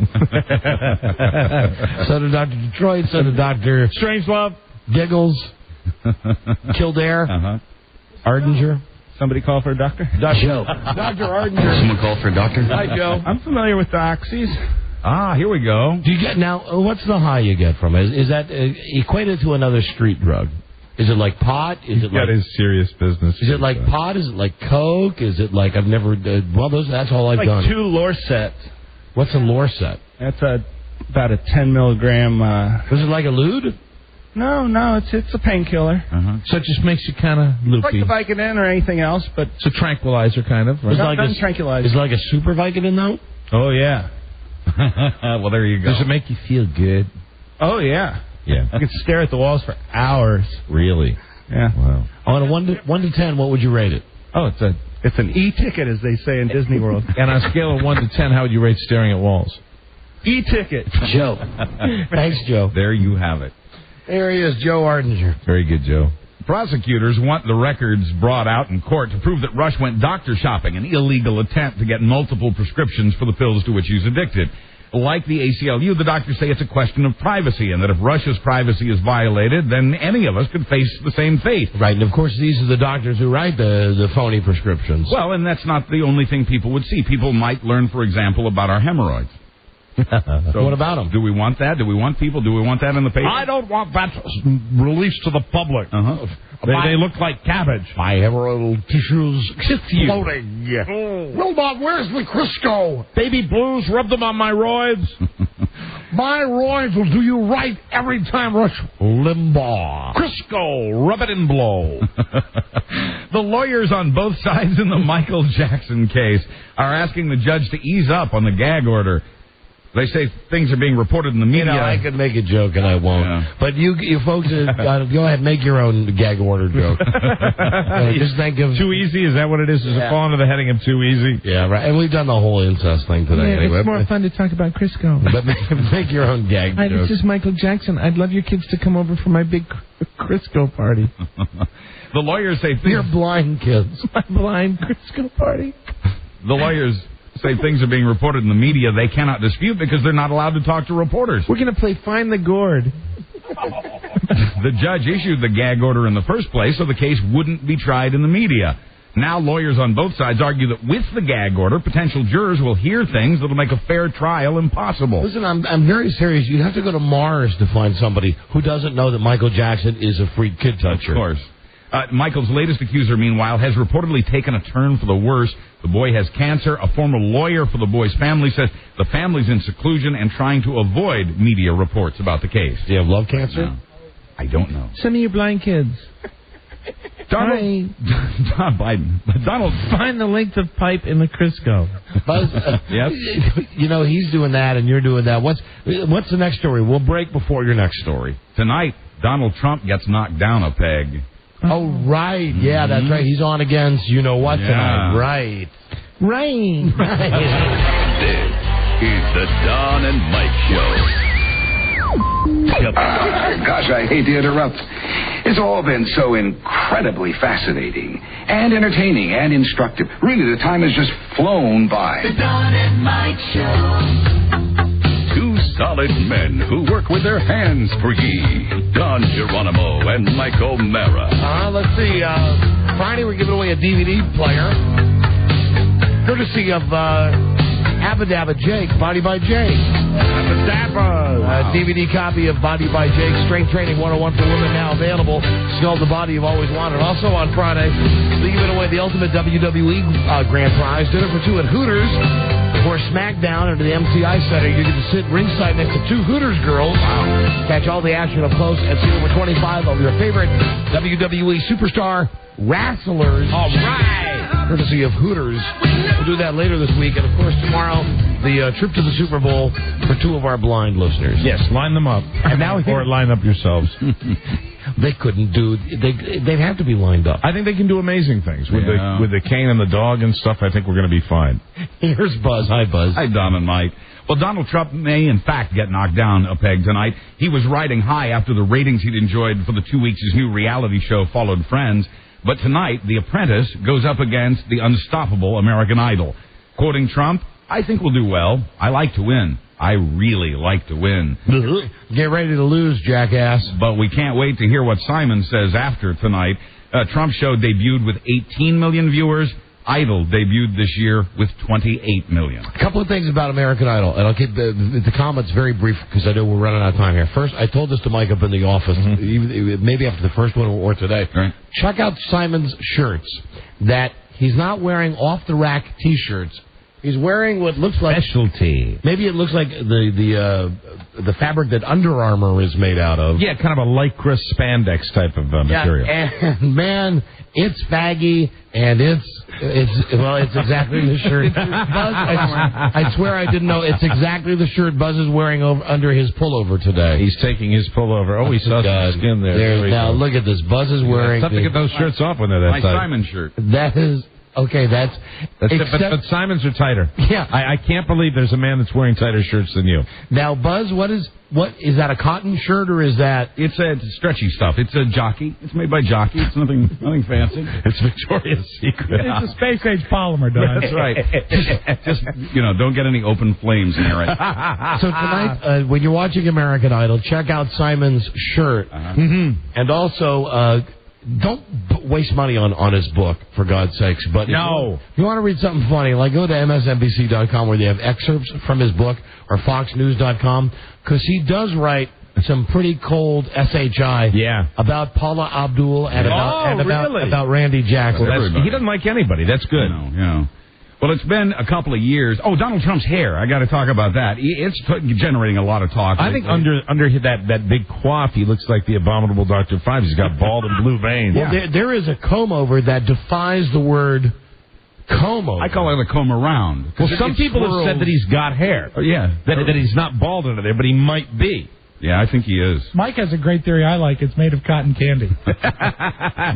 Certainly made in one of those machines. Well, his hair is generating a lot of talk. In fact, lately, more than it ever has. It's been a couple of years since Letterman's top 10 list of names of the Donald's hair, including at number 5, Unbeweavable, and at number 1, the Tajma helmet. Hey, I haven't seen that yet, but I did see, the thing with Letterman is... well, these are from a couple of years ago that Letterman did these jokes. Now other people are doing them. Well, there was a Letterman I was watching over the weekend from a couple of weeks ago, and he had a segment on what's the deal with Donald Trump's hair. I saw that. And it was just Donald Trump being interviewed, and they just had a freeze frame. Yeah. And now here, as he does always, to screw up whatever we're talking about, is super producer Charles Broyhill. That's all I've been able to find. Oh, no, hold on. He did his homework. I take it back. What's that? Of course he did. But this is not the slogan. That's all I've been able to Is this Crisco again? Yeah. Cooks who know trust Crisco. I think Crisco's had a lot of slogans. Yeah. But there was one that Loretta Lynn right, and I think hers was, it'll do you proud. I think so. Or do you right. It'll do you proud. Or, no. Crisco, do me. That's it. Crisco, it don't make me itch. No, it was Crisco, do me, and then on TV she would point to herself and she'd go, back here. Times like this, I wish Mike still dated Sissy Spacek. Have I told you you're my favorite? Oh, that's right. That's Rebo. Rebo McIntyre. Not Carrie. Well, not Carrie. I mean, and I don't mean your Carrie. The Carrie that's fine. Character that Sissy Spacek played. She's fine. They're all Rebo. All right. What time is it? Wow. Now, Leno's making jokes about Trump's hair as well, and Pat O'Brien asked Trump about his hair on Access Hollywood last week. Trump tells USA Today he's never had a stylist, quoting him, maybe that's the problem, and maybe there's hope. He says he's not up for a makeover by the queer guys, quoting Trump again, I'm not particularly thrilled with the way they look. Then he pauses, smiles, and tells the reporter, that would get good ratings, wouldn't it?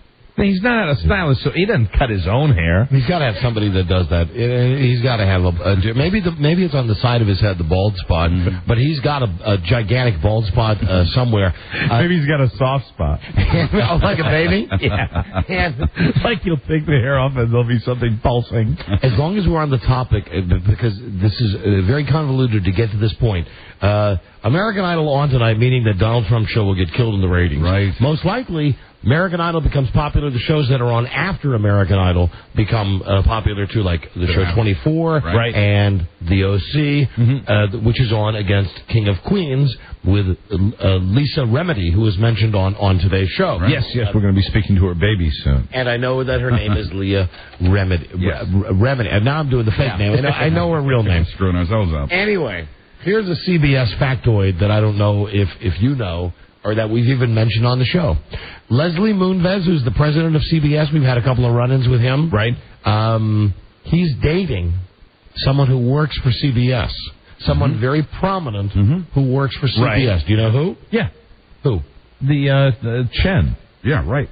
The lady from CBS Morning News. Julie Chen. Julie Chen. Yeah, I was going to say Harry Smith. Because I didn't know that you knew. Oh, yeah, we've talked about it before. I did not remember. Yeah, you talked about it for... I did not remember. Was it last week? I forgot. He had it when it broke? And they had a three-way with Yao Ming. Me so sorry. Oh, the 7-foot Chinaman. Les said that it finally got to a point where Andy Rooney was too old. He had a comb over. He did. Rooney loves Crisco.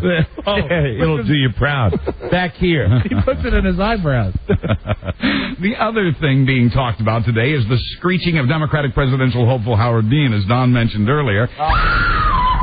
There he is. That's not him, but it sure sounds like he was just out of his mind, screaming these states that he was going to... Rolling up his sleeves in a really, manic, weird way, like he wanted to fight somebody. Arkansas! Ah! Yeah, and his scream at the end was like...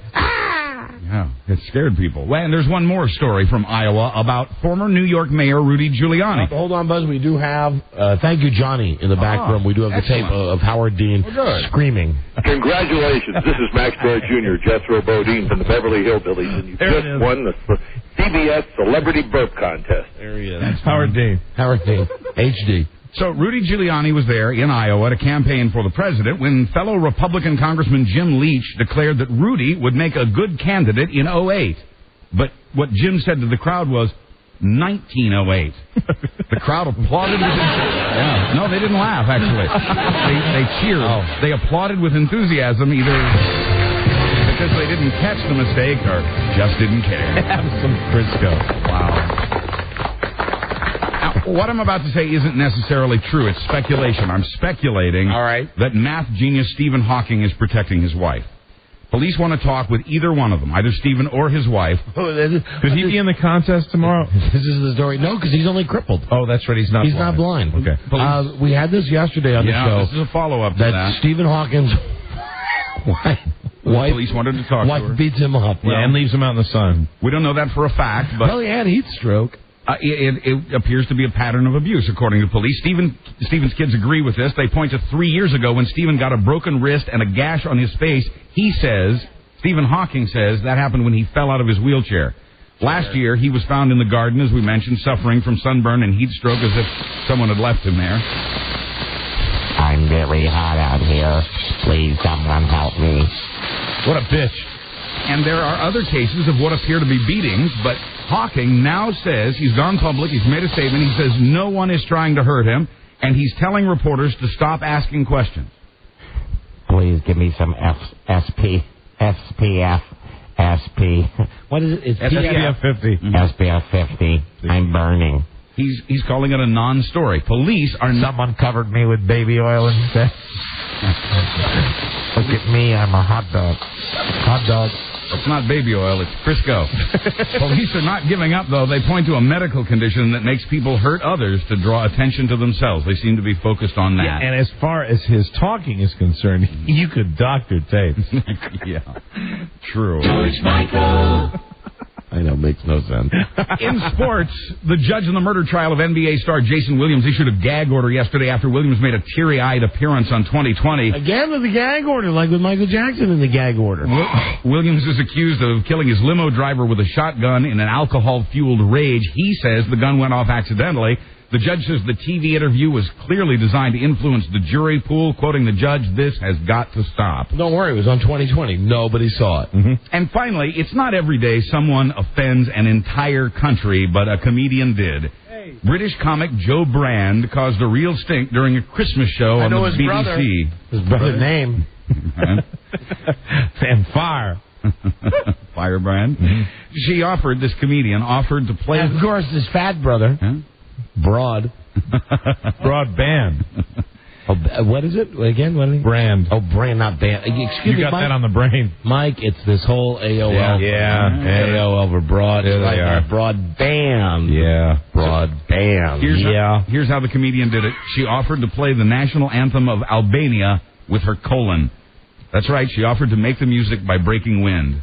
Albanians who live in Britain were not amused. They thought the offer was disrespectful. It's terrific. Come on. I'm Buzz Burbank of the Don and Mike Show. Buzz, I see we got 10 seconds. Do you have enough time for the story about the NFL letting the crippled girl down? I don't know if I can do it in 10. Just summarize it as a tease for tomorrow's news. Okay, tomorrow. I promise. We've been trying to get to this. The NFL has crushed the dream of a dying girl and the dream she had for other dying children. Oh, no. That's tomorrow on the show. Okay. More good news. No! I only mentioned it because of the whole nudity thing today with the NFL. Tomorrow will be good, too. All right. Well, that's it. We got to see you. We'll be back tomorrow with a new episode. And tomorrow, Joe's Movies, the marijuana movie. Yes. And also we'll have the incest winner. Yes. And we'll do the contest for the blind people. Yeah, it'll be a fine show tomorrow. Go to the Super Bowl. We'll see you then. Good day to you, sir. Good day to you, sir. Hey, good day to you, sir. Good day to you, sir. And you. Are you looking for me? Yes, and I got some Crisco. All right. It'll do you proud. Hey, pal. Use it back here. BM. Eaters. Till we meet again. This is Sammy Davis Jr. saying, be kind, be nice, and I hope the next performer has the pleasure of having as nice an audience as you've been tonight. And let me leave you swinging.